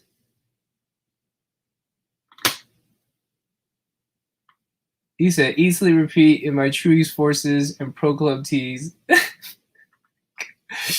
Does your boat sell the same denim or not? Nah, so like your boat is still around. Let me try to search it up for you guys real quick. Get rid of these kilts. It's a French brand. See, Jerboat.com. Yeah, they're still around. Oh, I swear to God, if they really made them still, oh, they make denim. You know, like if you go thrifting, you'll find a pair of Jerboats just chilling in there. But it's not going to, like, sometimes you'll find the ones that are not the strapped. You'll find stuff like this. Like what is this? What up? Yo, these look like Yoji pants. Like that's what I was trying to communicate in my last vlog about Jerboats, was that it's just, it's funny to look back on it so many years later, because Jerboat has like this is not streetwear to me. Like, this is a fashion brand. You know what I mean? Like, Jerboat is not, like, they don't play into the street culture of clothing. But yet, you know, back then they happened to make those shuttle pants, and they just went crazy, right? And it became this huge thing, this huge trend where everybody was really fucking with it. And that's what it was, right? And then, you know, years later, we look at that shit like, I think that is legendary. It's legendary what they did, and it would be amazing if they came back and just did a better fit. That's all. That's all I'm asking for, man. Like, what the hell is this though? These kind of look like, yeah. See, I'm not feeling this. Like, like I'm sure they have a core audience. I'm sure they have a core fan base. But for me as a consumer, for the way Jerboat was sold to me, like at against all odds and up against the wall, Southland Mall, bro, you know what I mean? Like at Ceremony back in the day, the way it was sold then and now here in 2021, looking at the brand, the only thing I can think about, no matter what you make, Jerboat, talking to you, is that I'm just gonna, in the back of my head, I'm like, these are not the shuttle jeans. It's not the shuttle jeans. And I don't know if anything can come close. It's like someone making a hit record and can never bounce back from that hit record. No disrespect to the brand. I'm sure they're doing great. Let's check their Instagram. They got Instagram? Boom. Right there. 17,000. Okay. Maybe the traction isn't. But then again, maybe, I don't know, maybe where they're from, they don't really use Instagram like that. Who knows?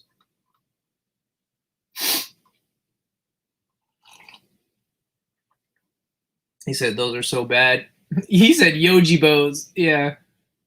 French painter pants. Yeah, they do kind of look like, they look artsy. Like, this looks artsy. Like, this ain't got nothing to do with anything that you know what these look like? These are denim slacks. Those are slacks, but is that denim? Let's see.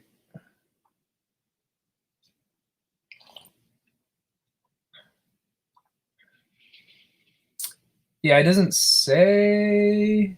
I don't know. From the looks of it, that shit looks like denim, though. Come on now. Oh yeah, that's some kind of denim. Those are denim slacks with pockets. Those are denim slacks with pockets. Those are denim slack capris with pockets. Oh, buddy. Oh man. And then you know what I mean? Like look like yeah. Nah, see this is but you know, granted, this they were making stuff like this when they made the shuttle jeans back in the day. So but the only thing that the people wanted in the streets is they wanted the shuttle pants. So they, you know, they capitalized and made money on that. But nobody ever at that time, of course, you're just, you know, as a kid, you're not gonna look online for their stuff. You know, it's just whatever's sold in stores because retail was popping. Online business wasn't what it was back then. So literally, does anyone? I don't know who's here's from the Bay, but does anyone remember Up Against the Wall? It was Up Against the Wall and Against All Odds, bro. Oh my god, bro, Against All Odds. Oh no, not this shit.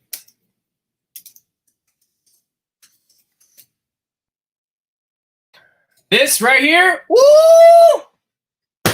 Oh my god, bro. Back then, when my mom brought me to the mall back in the day, I went straight to Against All Odds. Does anyone remember this shit? Who's from the Bay? I don't know if this is only in the Bay.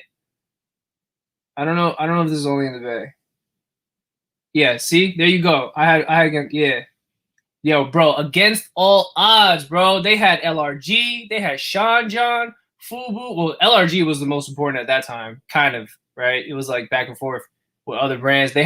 This is where they had all the Jabos. If I can find a photo, oh my god, don't play with me. Do not. Ooh. Look at all that.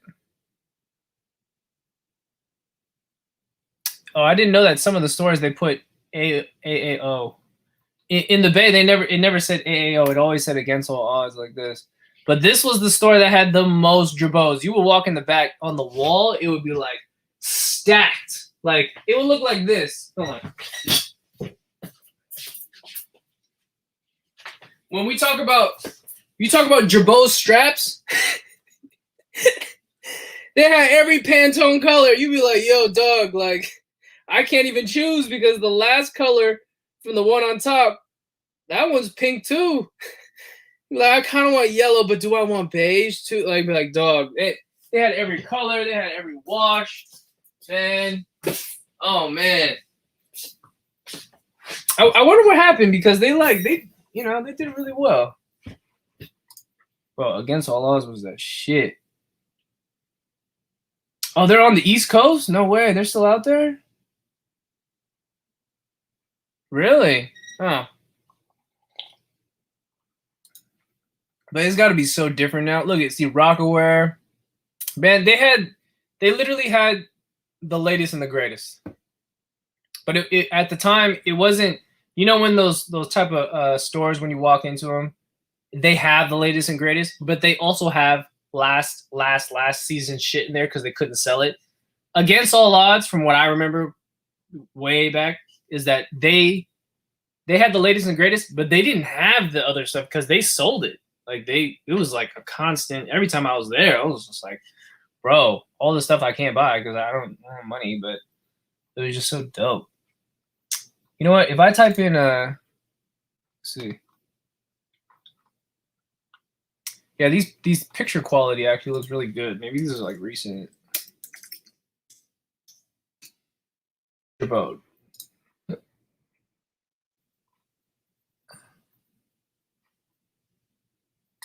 And now it's not loading.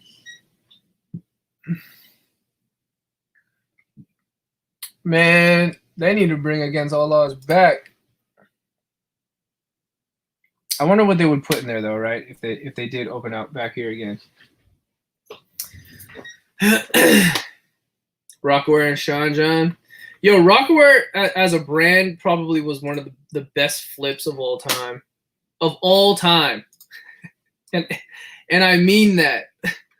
One of the bro, like, what's his name made millions, bro. Or maybe, I don't even know. Maybe he made $1 billion. I have no idea. But anyways, we just went so off tangent though. The topic of this video, of this live, has nothing to do with this. They would sell Chinatown Market. Nah. Chinatown Market now is an Urban Outfitters brand. Let's see. Did Chinatown Market change their name? Hey man, I need an update. Someone, we got, how many people we got in here right now? We got 212 people. If 212 people in here don't know if Chinatown Market changed their name or not, bro, I'm not upset, but it's kind of like, bro, don't announce that shit and don't do it. Stupid. You better do it. Admittedly, I've worn Chinatown Market in the past, but when I bought it back then, I thought it actually had to do something with Chinatown. So I'm like, oh, connection for sure. Chinese, boom, there you go. And I was like, okay, so is a street brand too? For sure. Until I found out, I'm like, bro, the owners, are the owners even Chinese? They're not, right? I was like, what the hell? This ain't got nothing to do with nothing. Chinatown Market give nostalgia. Wait, what? So did they change their name or not? Chinatown Market. Or Supreme. What? They haven't, but they're still planning to, apparently. Echo Boys. That's racist. They're gonna charge it in 4 years. So apparently they're going to. I mean, shouldn't that be an easy switch? You literally just don't print anything anymore. Like, if you're gonna change it, I guess maybe the part that's not easy about it is that coming up with a new name. Maybe they haven't came up with a new name.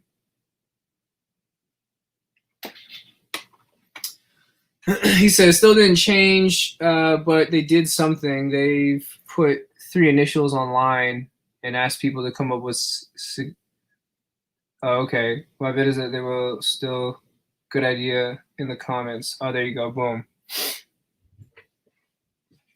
He said, what are they going to change it to? Bootleg City, that's all. I mean, hey, yeah, I know a lot of people are like, oh, they just bite off of others and whatever. I mean, but if you think about it, bro, that's streetwear, man. Like, streetwear does that. They, it's like, it's a part of streetwear's DNA to, like, take things and flip it. That's it. Or that's not it, but that's a part of it. How many brands have done that? It's all the OG brands did it. Supreme, Bape, Off-White, you know what I mean? Like, bro, Neighborhood, Stussy, they all do that. Look at the current ones. Rude popped off in the beginning using Marlboro cigarettes logo. They took what's familiar, they flipped it and made it their own. So yeah, I get the argument that people want to hate on Chinatown Market or any other brand that uses familiarity, but that's what street. Look at Balenciaga. Look at Balenciaga's logos. That's all they do. They do that all day, every day. But yeah, like I don't understand. Anyways, I'm interested to see what they change it to eventually. I wonder if this shit is gonna have like resale or something like that. But I mean, at this point, they're sold at Zoomies. Are they sold at Zoomies? Zoomies, Urban Outfitters. Where else are they sold? They're sold with other people. YouTuber Supreme merch. That's why Supreme doesn't even own their name and logo. Nah, Supreme. No, they do. I heard Supreme only trademarked and copyrighted it in certain countries though. But in China, they don't have that copyright. China, they dropped the ball on that one. Look at this shit, boy. They got a fake Supreme store out there. So they basically Supreme. Oh shit, we're going back on topic now about copyright and all those issues. This is the same deal for people that don't know. Like, is this a fake Supreme store? That's gotta be. Since when do they have luggage just chilling up there like that? Imagine, bro. China doesn't care about you. You know what China cares about? They care about money. They care about guap. They care about paper. They don't care about you. They say, what? You make a BOGO, you make money? Okay. For sure. We're going to do the same thing. We're going to do the same thing. Yeah, and so your BOGO's red? Your BOGO's red color? Oh, China. Does China love red? Oh, China loves red. They love red. That's for sure. But they went through the whole, man. They went through a whole thing. Oh, apparently they did. Finally, Supreme just secured a trademark in China. What's the date on this? May 5th, 2020. That was last year. After an ongoing battle against Supreme Italia. Oh, in Italy too? Oh, bro, it wasn't just China? Otherwise known as Fake Supreme, the luxury streetwear label has acquired a trademark in China. When you're a successful brand with a logo as renowned as Supreme, it's somewhat inevitable that you'll find yourself a victim of copycats and fake labels. Fast fashion is big business, and when it comes to capitalizing on the success of another brand, individuals are all too willing to use the logo of another in effort to push their own sales. Unfortunately for Supreme, this became a huge issue when Supreme Italia, a brand many have since called Fake Supreme, opened a store in Shanghai, hoping to plant its flag in China before Supreme could obtain legal coverage there. Wow, I didn't know that. I didn't know it was called Supreme Italia. Fakes in China were not Chinese company, but European. The name in Supreme Italia, but I think it was from what? Oh my God, really? I thought it was China. So basically, okay, I got it. Whoa, that's crazy. So, well, I take back what I said from China then. China, you guys are good, but China replicates it anyway. They bootleg the shit out of all of that. You know what I mean? That had to have been the biggest bootleg thing in the past 5 years at this point. Since 2016, China been going crazy with the Supreme bootlegs. You already know what the business. People on R-Rep fashion, R-Rep sneakers, you guys buying up all the fake Supreme on there. How hard is it to fake a Supreme BOGO? It is a print. It is a print. How big is it? 6 inches? 6 inches by like 2 inches? Oh, dog. There's nothing. There's nothing. Just last year, it was revealed that Supreme tops the list with online searches for fake fashion brands, both globally and the U.S. was ensued between Supreme and Supreme Italia were months of back and forth. And while most know that Supreme Italia isn't the luxury streetwear label the rest of the world has come to love, that didn't stop hundreds of thousands from buying their products. But thankfully, Supreme battle for legal rights has paid off. Well, at least in China it has. According to the reports of WWD, the New York-based Supreme has finally secured a Chinese trademark. What this means is that now the brand can safeguard against imitators in the region, with the trademark granting representatives of the authentic Supreme precedence. And it adds to the already retained 251 registrations in 106 jurisdictions under Supreme's name, those that include America. So America, Hong Kong, it's Italy, Spain, Australia, Russia, and the United Arab Emirates. Wow.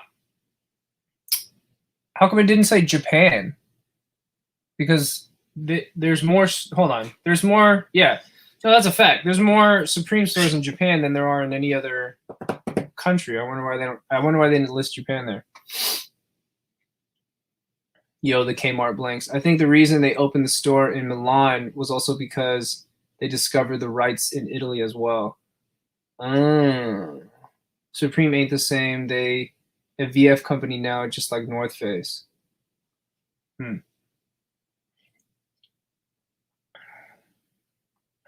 Yo, man, this comment right here, Young King, shout out to you. I don't even see Supreme anymore, to be honest. You know what's so, man, people got on my case about that video I made. I made a trends video, like trends I'm seeing less of.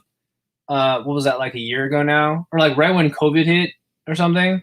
And everyone was like, nah, dude, you're tripping. I see Supreme everywhere. Da da da, whoa, whatever. And I'm like, dog, like, like even if you are seeing Supreme, like the people that you're seeing wearing Supreme right now,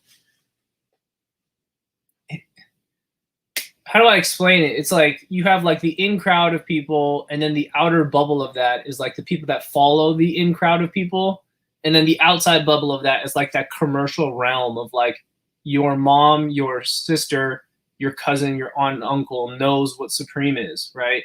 So at that point, it's kind of like, yeah, they have Supreme on, but that's like a different. It feels different, but yeah, they have it on. You know, who knows whether or not it's real at that point too. But like, bro, people got on my case, and just to see this comment now, Young King,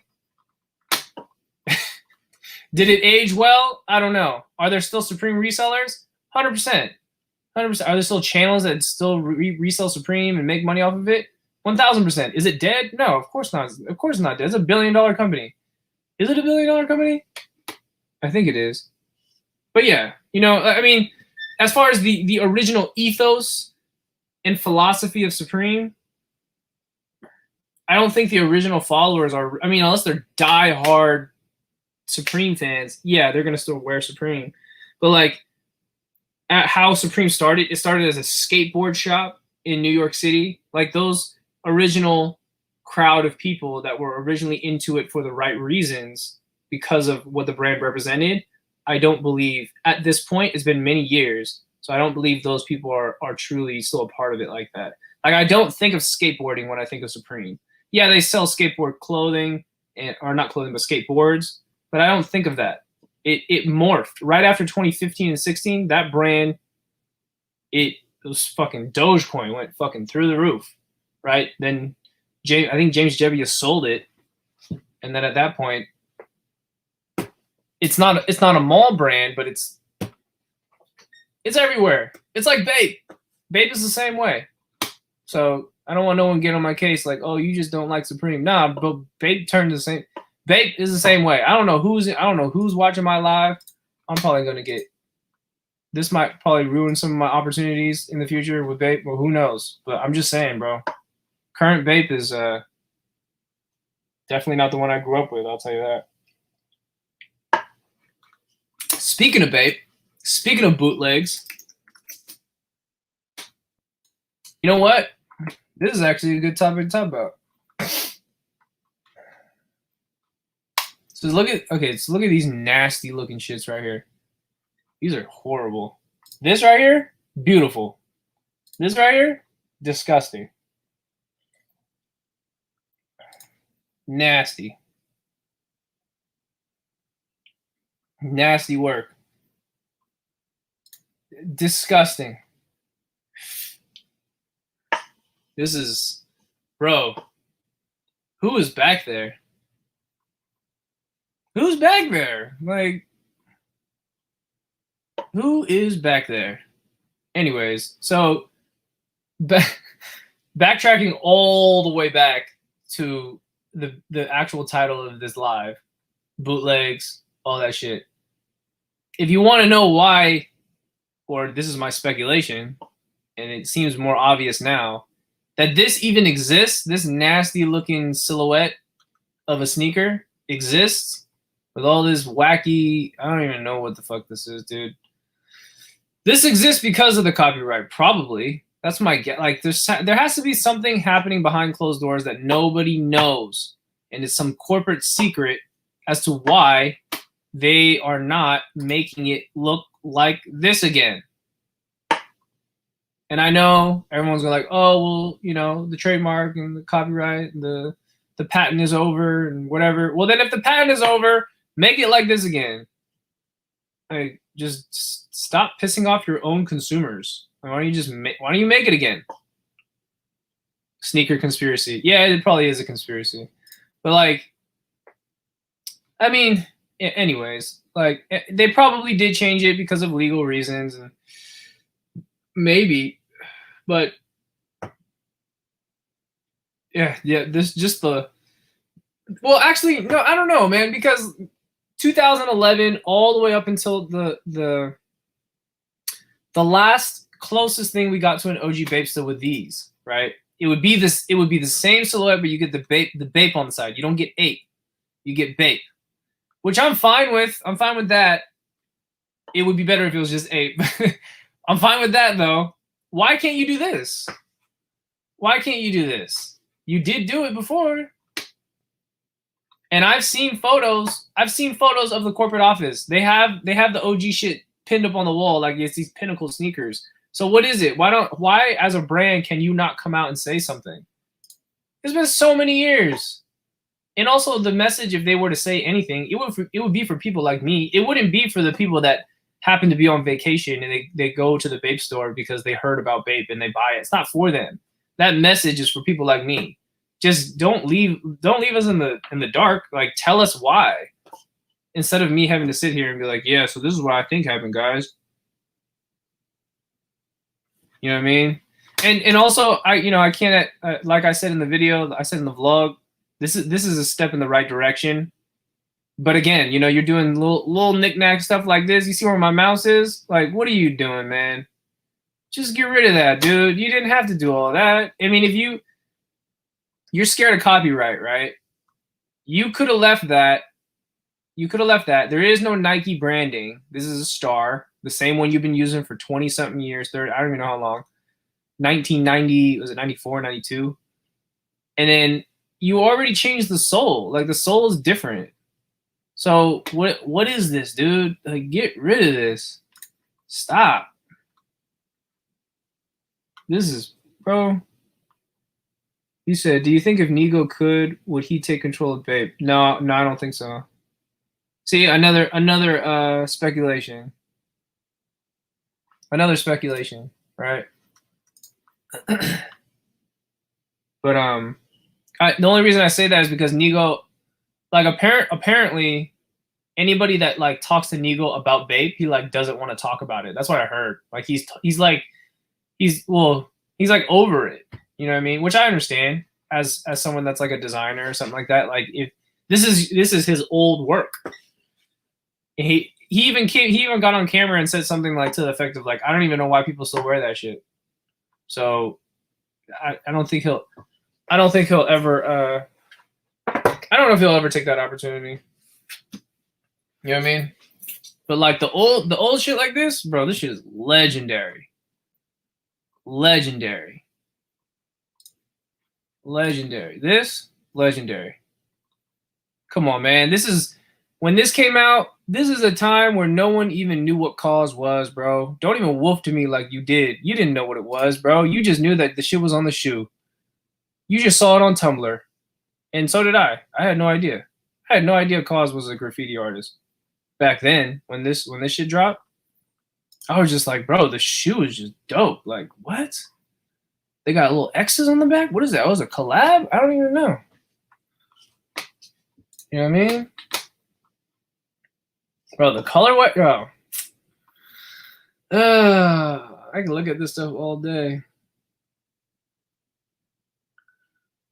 If you were wearing Bape back then, you're the GOAT. Yeah, that's a fact. If you can find the real stuff. Never seen human made in the wild either. Yeah, that's a fact. Well, actually, no. Scratch that. I've seen it. I've seen it multiple times. Human made is dope. It's just, it's just nothing. It's just a different brand. It's just. He said I'm too fat for human made. Yeah, it's Japanese sizing. I have to wear like the XX in the t-shirt, and I'm like a size large. You know what I mean? I'm like I wear XL or XX, and even then it's still kind of small. So yeah, you didn't have bad right here. He's used. Oh, it's DS. Oh, someone better come swoop these. Oh no, these aren't DS. These are used. Yeah, a little cracking action.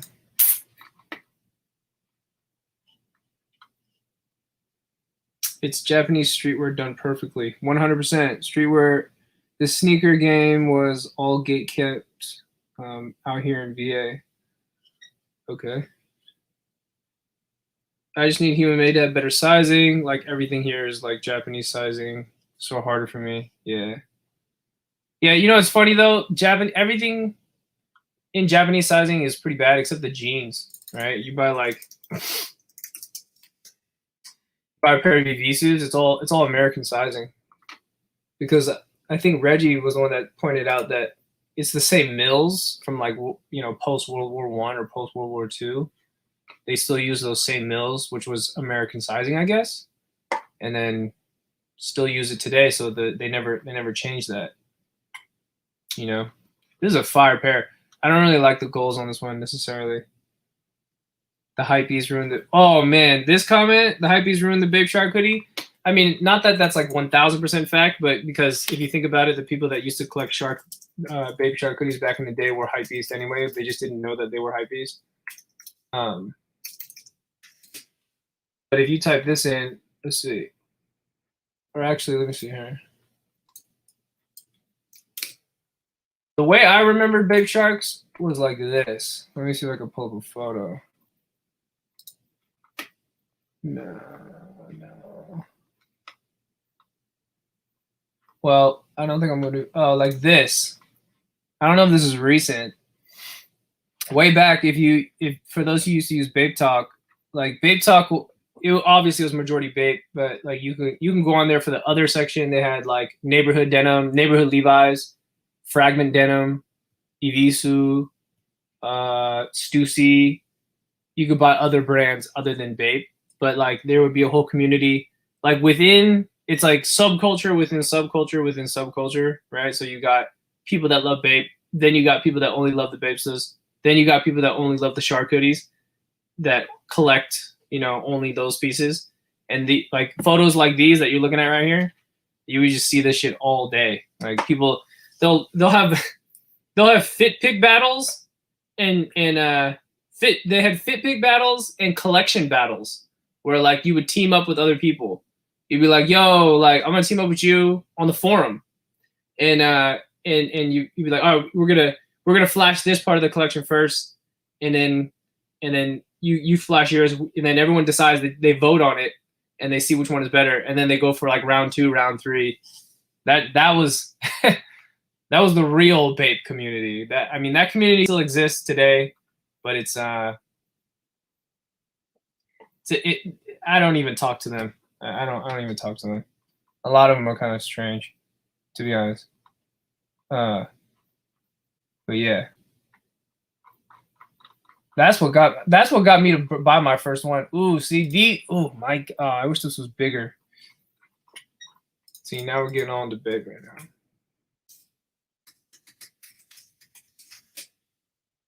The real attraction. This shit. Oh, this is a modern day store though. This one is in. This one's in Japan, China. But even today, bro, even the Baby Milo stores today are better, in my opinion, than the Babe store. That's sad. But it is what it is. And even A8 does a better job than Babe half the time. But like, I don't know if this is an old photo or not. It's hard to see. Yeah, the college tees still go hard. I let mine all go. Oh, this is an old photo. Is this an old photo? I think it is. This is the one where Nigo took a picture in this. He like sat in it or something like that. The Babe Kids. Unless this is the one in. Ooh. Maybe that's the one in Hong Kong. I don't know. The upstairs. But bro, Babe they always had the best presentation. Like, bro, look at this. Like, look at this store. Shit is just wild. Like, bruh. They were like one of the first to bring out like $1 million build out for a streetwear brand. You know what I mean? I'm trying to find the older pictures, but it's hard to find. I think this one is Shanghai. This one's Beijing. The Babe store in Singapore kind of whack, yeah. YouTubers were never the streetwear culture. Yeah, it depends who you're talking about. Oh, the Bapex? Oh, bruh. That's tomorrow, huh? Oh, that's today. June 11th? Oh, bro. You guys seen this shit? Let's see. I want this one. Oh, you can already buy it? Did it already drop? Wait a minute. This one? Oh, man.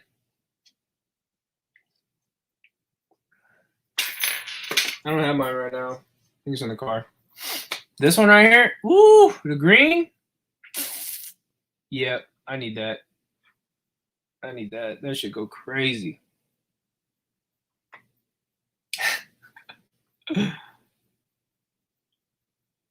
He said YouTubers just make niches poor or popular. I think it's poorer. Popular. Yeah. Yeah. What's the movement on them? I don't even know. I think these are like it's probably self wine, but about $700, which is that's retail. These have these. I guess these don't have resale. This is whoo. Whew. I think it's the thinner one too. The one I got is like it sits a little higher. The one I wore like the last two videos. I have one that looks like this. I bought mine in 2017 or 18 when I went to Hong Kong.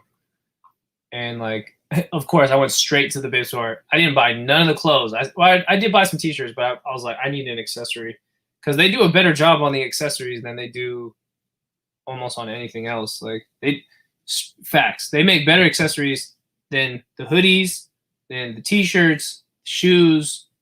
They do a great job. He said, gonna get a rep of the Bapex, which is a rep of the Rolex. A rep of a rep.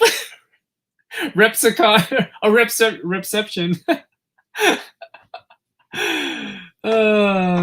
They, you know, hey, they probably make it. That's not even you're saying this is a joke, but they got that. They probably got that. They probably got that. Yo, what's up, Immature? How you doing? Kind of like Supreme. Yeah, Supreme did well. Yeah, true. But Bapex has been around for forever, man. Bapex, they've had so many different releases from way back when. Like some of them are kind of corny, but this one's not bad. The red and blue kind of cool.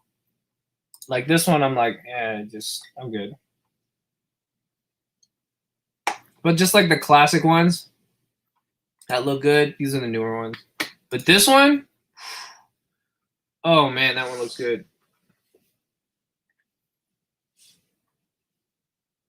Seiko movement inside? Yeah, probably. Shout out to the Philippines. Easy. New Babe is some part of OG? Yes. Streetwear died when these young YouTubers got money. I don't know if we can completely blame it on YouTubers though. YouTubers played a big role in it though, that's for sure. But as far as blaming them 100%, I don't know. I mean, the whole culture around SneakerCon was also a big thing that kind of like shaped the image of like what we know of Bape and Supreme and like all this hype shit. It became like a uniform.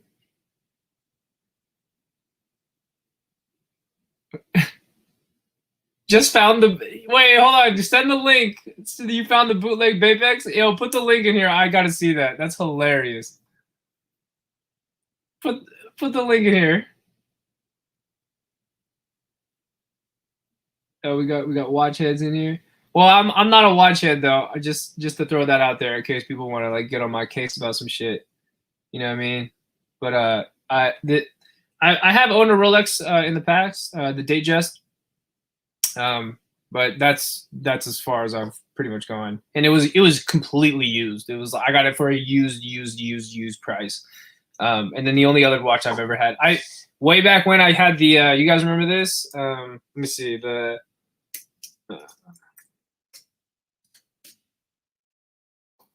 this right here. No, not this one. This one. Wait, nope, not that one. It was let's see. Well, it basically looked like this, and it just didn't have camo in the back. And the only way you could have told that it was Bape is if you turn the light on. Yo, post that link. I'm trying to show people what it looks like. Who found that shit? I'm trying to see. He said, I feel like these aren't even bad alternatives to legit. Yeah, pretty much. GMTs and Submariners, yeah. I mean, hey, at the end of it, bro, Come on, dog. What are you, 18, 19, 24, walking around with a Submariner? Get the fuck out of here, bro. You got bummy ass shoes on? Ain't no way, bro. Ain't no way. Clearly, you look close enough. Yeah, it's a BOOTLEGS. Like, I'm not playing with nobody.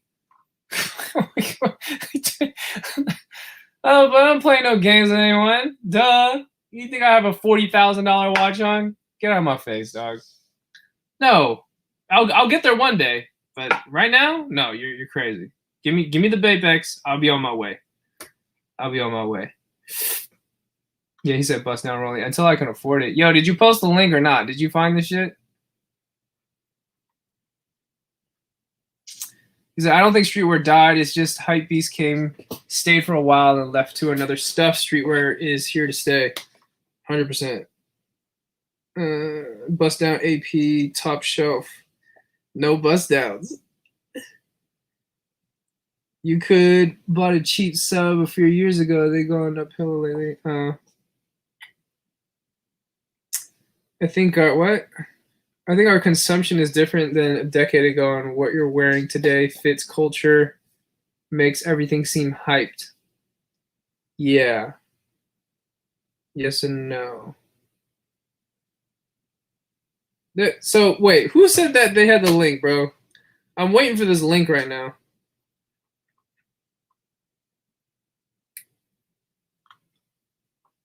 Bust down is a gimmick. Them jewelers swapping your real rollie with a hyper clone and drilling diamonds on there. Yeah, facts. You know what's funny? Bust down actually came on wax. Bust down came from the Bay Area. The first rapper to rap about bust down was Filthy Rich. He made the song called Bust Down. There. All right. Well, not those links. He was the first person, bro.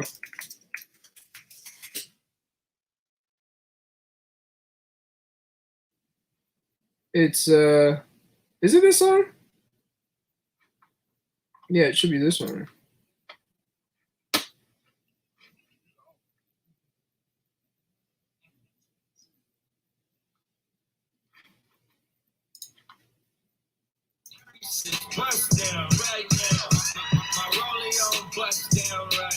Bro, this is 2016.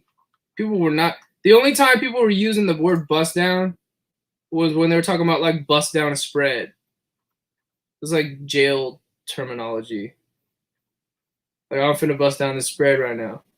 But then other than that, it wasn't used as like, I'm gonna get a bust down watch. I'm gonna get bust down Cubans or whatever. It wasn't used like that. It was different. Or anyways, as far as I remember it.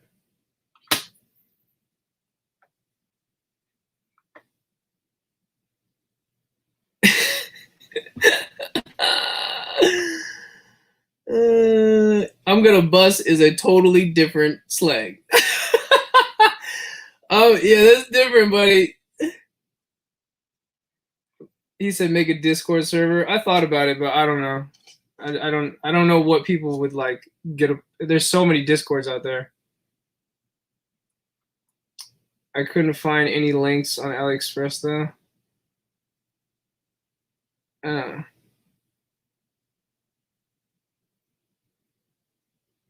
He said Wiz used an 08 to describe the trees. The thing about the streetwear is that the street always wins. Win the bald dude from Fast and the Furious. What? Yeah, again, guys, I would make a Discord, but like, I don't know. I've yet to come up with something that's like enticing for you guys to be a part of it, So, not sure.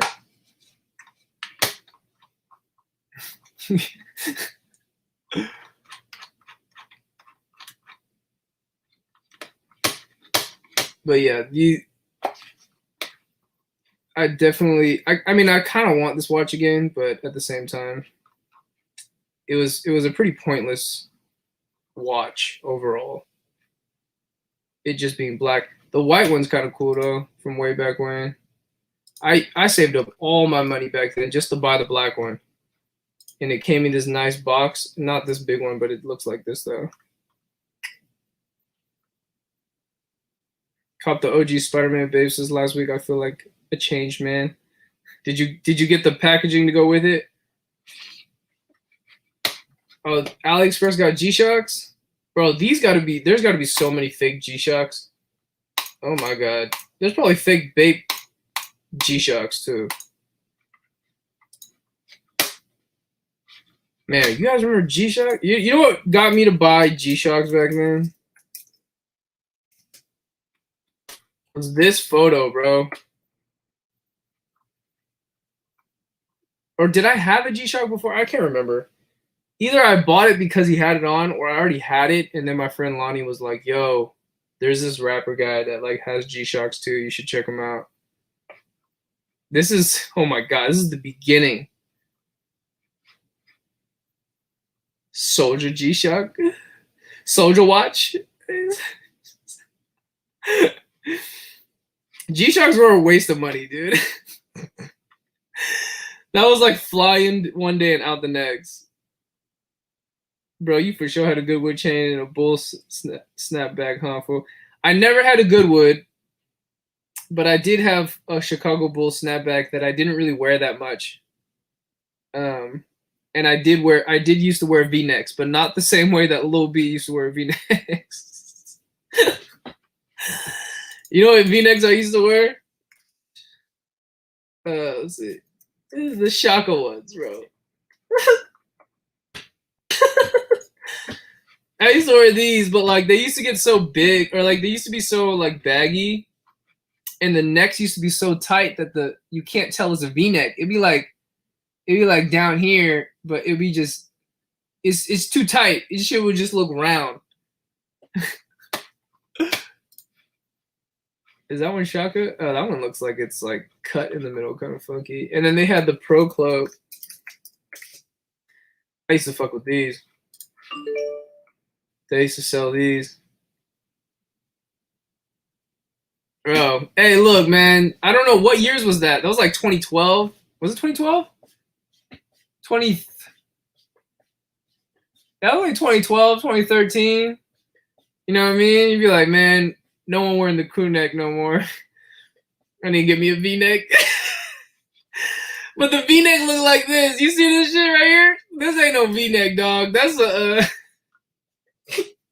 that looks like when you wear a polo and at the very top you button it to you didn't button the last one, but you only have one open. I used to wear them like this. Like you said, Keezy, let me find out you had a Tumblr with all the silence your hater memes. No, I never took no. I used to have Tumblr back in the day, but I deleted it. I deleted it the year I got it because I just spent too much time on it. It was like 30, 40 minutes would go by. I'm like, dog, I didn't do nothing but scroll and look at photos. I'm deleting this.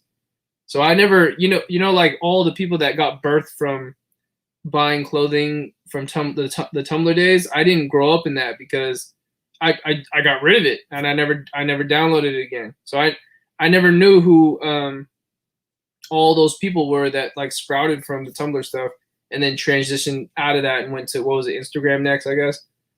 But I was lost. I didn't get Instagram.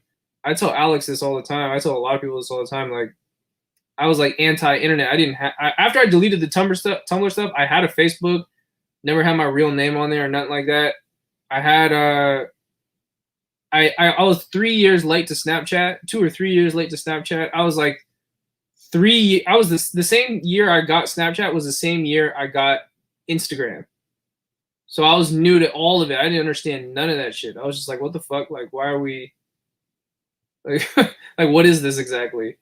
So like, you know, when people like tell me like about all the stuff that happened back then, like, I'm just like, I'm lost. I don't know. I have to catch up. I don't know about all of that. I was still stuck working. I was wearing this. I was wearing this. The Pro Club special, baby. This is like the $6. You know what I'm talking about? Oh, you see how wide it is on this? I see. This is cut. It's a V-neck drop shoulder.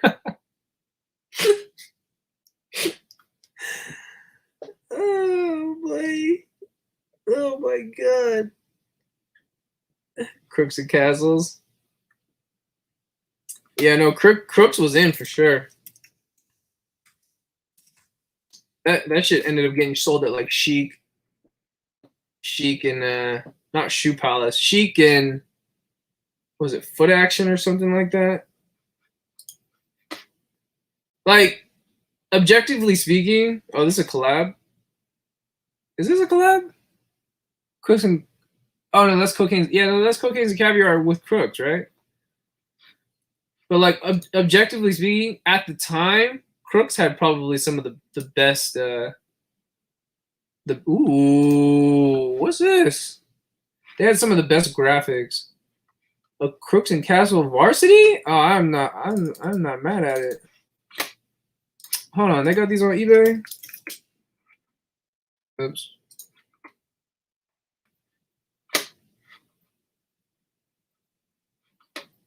He said a V-neck. Yeah, it's a V-neck drop shoulder, bro. That shit. I don't know what that was. Had people walking around goofy, big goofy. Let's see, Varsity. Yo, that Varsity kind of hard. I wouldn't mind like this. The branding on this is not like ain't that bad. Like shit, I'm not. I can do without the guns on it, but like that's kind of tight.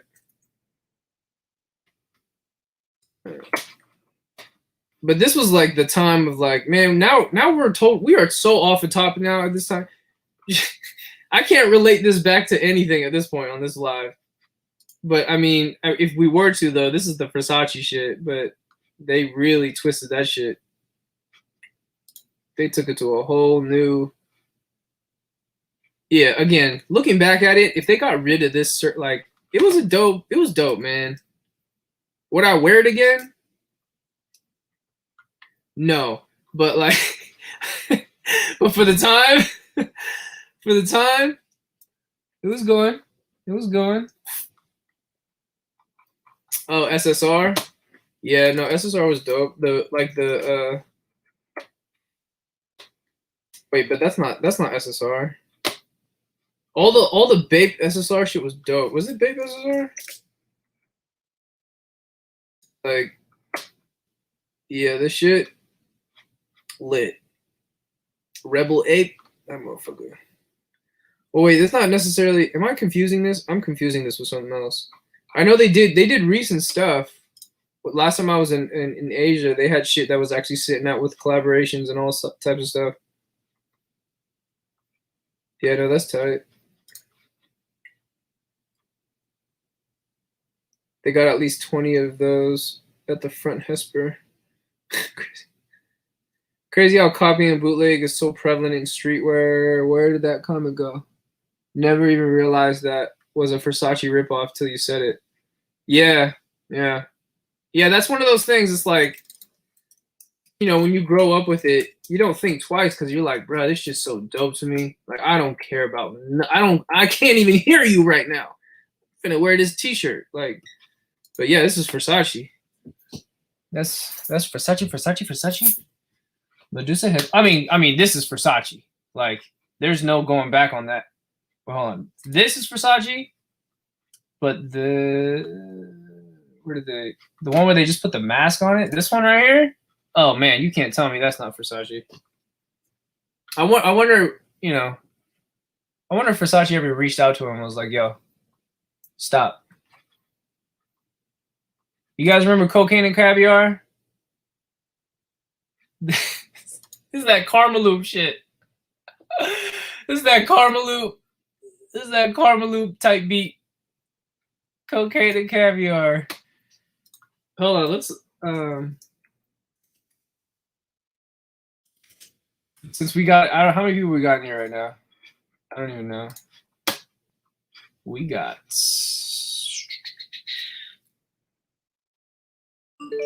what all right, I guess I have to. Oh no, right here, boom. We got 192 people in here. Since we're still here, we might as well see what's going on Karma Loop. Oh, baby.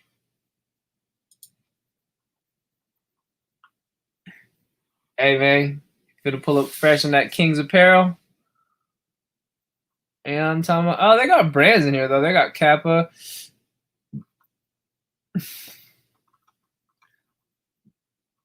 Diamond Supply. Don't play with me like you didn't have Diamond Supply. Man. See, this is I never heard of this stuff. Like, what Hasta Muerte? Do they still have cocaine and caviar around here? Let's see. How do you go to buy brands? Brands.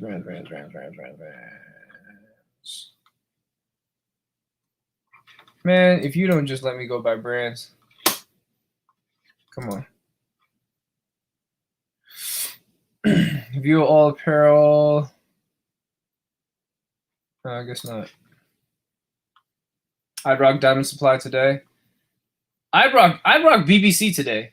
I just wish it was sold in different stores. I'll say it that. But hey, you know, let them get their bag. Pharrell bought the brand back, didn't he? As far as I remember. I forgot what year it was, but he came back and bought it back or something like that. Strapbacks didn't catch on fire so long. Yeah, not really. Yeah, again, objectively speaking, Diamond Supply for the time, like their graphics, it was dope. It was dope. But right now, like me personally, not talking about y'all, me personally, I'm smooth, bro.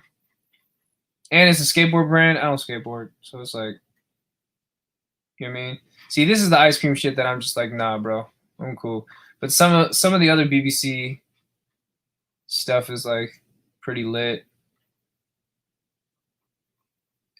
King Apparel, Noquel. Oh wow, Noquel. That's from the Bay. They're sold on here too. Interesting. I wonder how much traffic this website gets now, because this Karma Loop, bro, Karma Loop and Plunder was like it was like the shit. I gotta verify if I'm a human to get on Plunder. What is this, bro? Oh, come on, dude. What the fuck? Why are we doing this?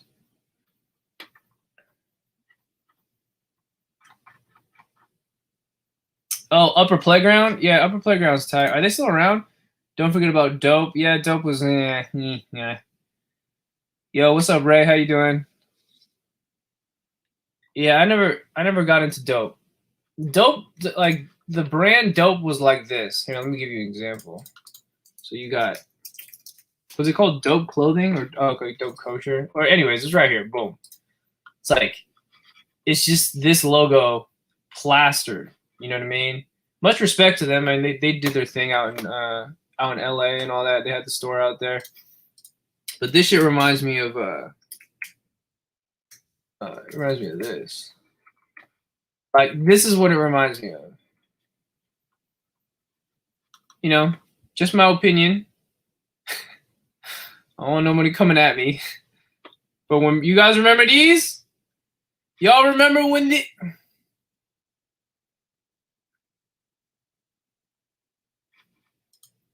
you remember this? Not only do I need to dress swag, whatever the hell that means, I need to let you know on my hat. I'm swagging, baby. We surfing. Swag. Right now. Me. Look at me. Swag. You're like, dog. Look at this. I'm swag, bro. Me, bro. Me. You feel me? And then you come back to here. Bro, I'm dope. Me. Dope. You might as well go with this one, man. You might as well go with that Amazon, baby. $34.99. God is dope. It should have just said I'm dope. $34.99 gets you special Prime delivery. Be here tomorrow. Oh my goodness. Oh my god. I'd rather. Oh, does that say Black Lives Matter? Oh my god. On a backwoods flip. Who made this? Oh my god. He says swag fitted with the Minecraft shirt coming back. Oh, savage. Oh my goodness, boy. Bro, savage, bro. Oh, you mean this? When they did the BOGO? Or are you talking about shit like this? Savage, bro. You know, this is another one, though. It's kind of like the name for your brand matters, but at the same time, Supreme is called Supreme. What? The brand is called, that's like naming your brand Spectacular or like Amazing or like Dope. Savage.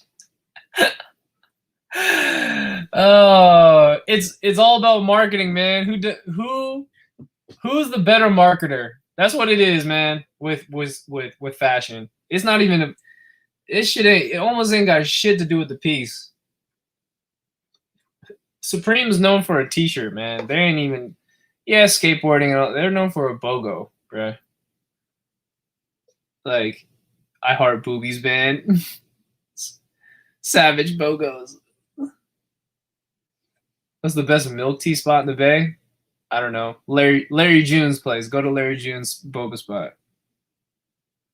Yeah. You guys, oh, then you know, they did the, like,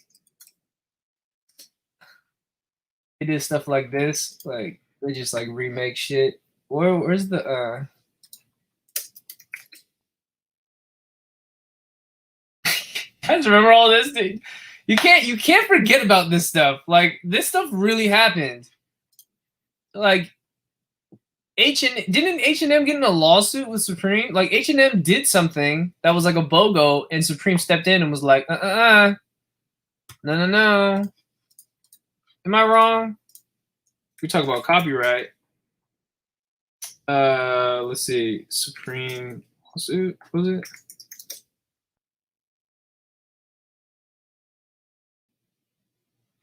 Let's see.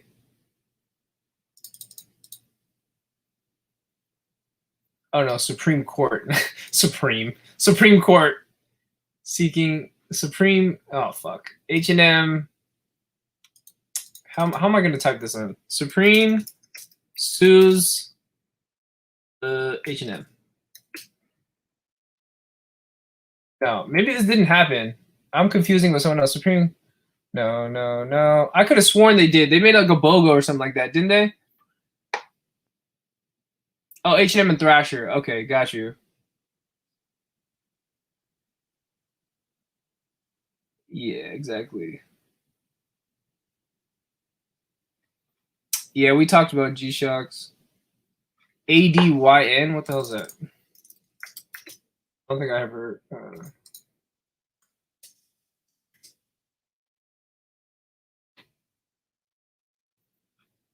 Oh, I recognize this, but I don't know what the hell...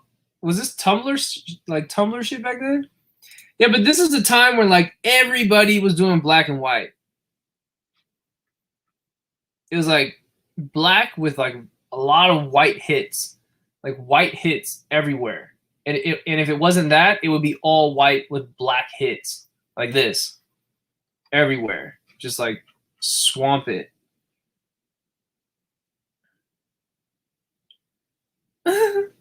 Yeah, it looks like Pyrex pretty much.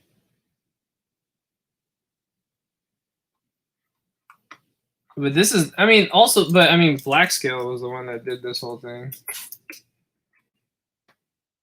Oh, I'm sorry. I think I spelt it wrong. Black Scale. We're a brand about non-conformity, anti-government. So don't trust the government that you live under, but trust our brand.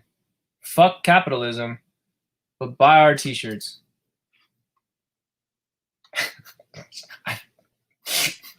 Everybody copied this, bro. Everybody was on this. Again, objectively speaking, these aren't bad. Like for the time, for what it was, like something simple like this. I mean, but damn near you walk out that store, you paying 120 for that. You pay 120, 130, 150. That should be an all-style hoodie with a white print.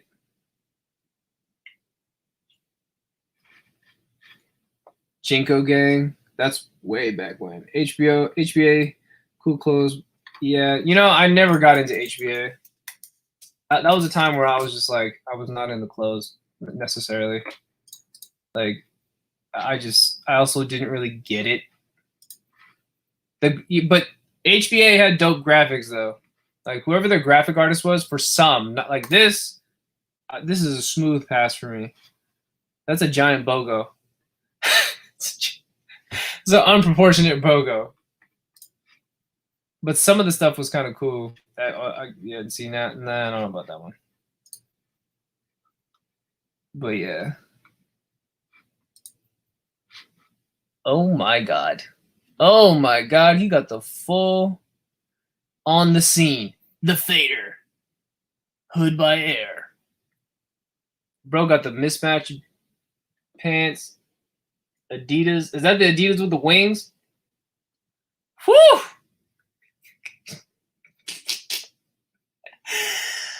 Oh my god. He said if you were a fedora in high school, you're a current OnlyFans user.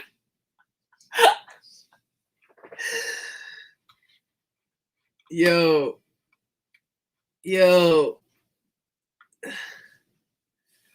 this shit, man. I'm glad I stepped away from clothes at this time. I don't know who the hell. I don't know if there'd be anybody to convince me to skirt it up, bruh. Especially a paisley skirt. Paisley? But at the time, though, that was hot, though. He said, play me Japanese street fashion. Bro, that thing's wild right there. Yeah, Boy London. Hey, Boy London's still going in Asia, though. People forget that Obey everywhere you go. Oh, that's right, yeah, Obey. But yeah, everyone forgets about Obey.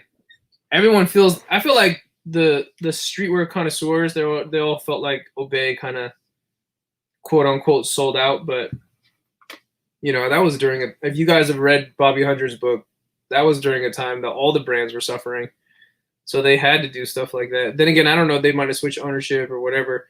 There needs to be some kind of like.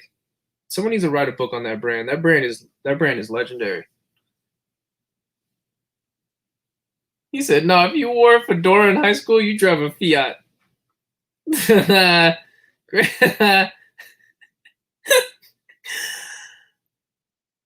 Great files of my grill. Are these Giuseppe's? You got Giuseppe's on, huh? Ooh! Oh, I wish this was clear. It's not clear. Oh man.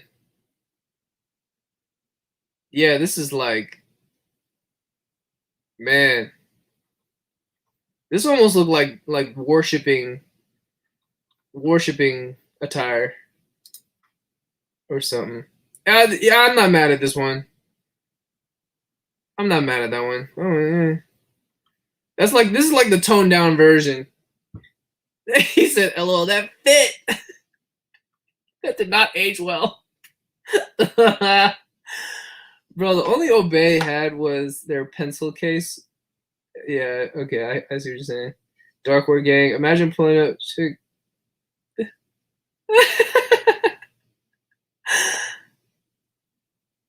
Oh yeah, let's not even bring up 6ix9ine wearing pirate. Oh god. Oh god. But some of the now we're getting to like these are like fashion. This is like fashion. Like there's a difference. There's a clear difference. Like this is we're out of the spectrum now. This is some different shit now. Oh, this is different. This is This is cosplay. That's cosplay. That's hey man, these are the these ain't triple S's, boy. These are these are the triple something else. These are quadruple S's right here. These are the quads. These are quad S's, bro. Yeah, the Harajuku stuff. But you know, this is the stuff that pushes a lot of like clothing and fashion and all that shit. That cam girl fit. How did we even fucking get over here, bro? How did we? Oh my god.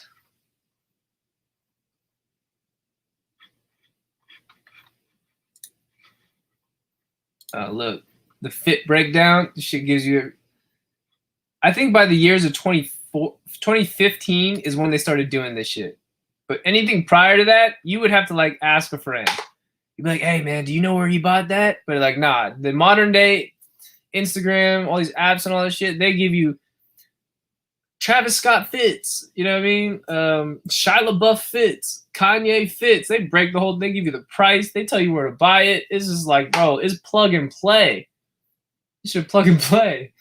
Like, I want to. That almost is like cosplay. Almost. I want to look like that. Oh, I could do it for $10.99. Oh yeah, for sure. $100. You just want to bill? You want $1 for it? Oh, I'll do that.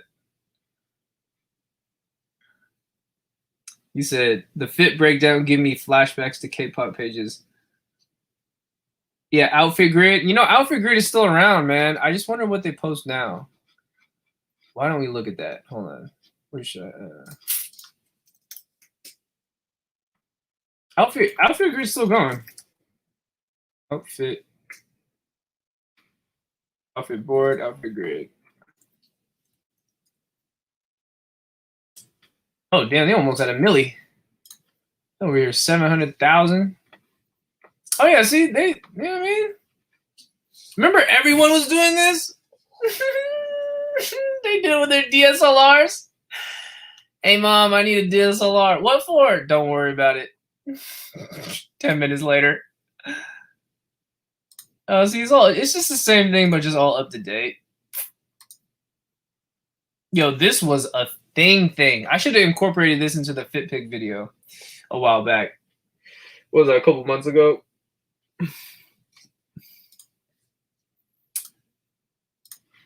This is like the same. Moodboard pages posting so much Outfit Grid stuff. Yeah, like it's like, you know, archive pages do the same thing, except they do a singular item because they shoot it from the top, but it's not everything laid out. It's just like a shoe or a pair of pants or like a vintage Carhartt jacket. Go figure. Thank you. I didn't know you like vintage Carhartt. Thank you. Yo, where's the best flea markets in the Bay? Alameda. Alameda, the one that happens once every month. San Jose Flea. Today they had an event. They had a vintage event today. I didn't have a chance to go. The Oakland Flea's kind of cool. It's not bad. They got some foo-foo in there. Some funny. They got some foo-foo in there.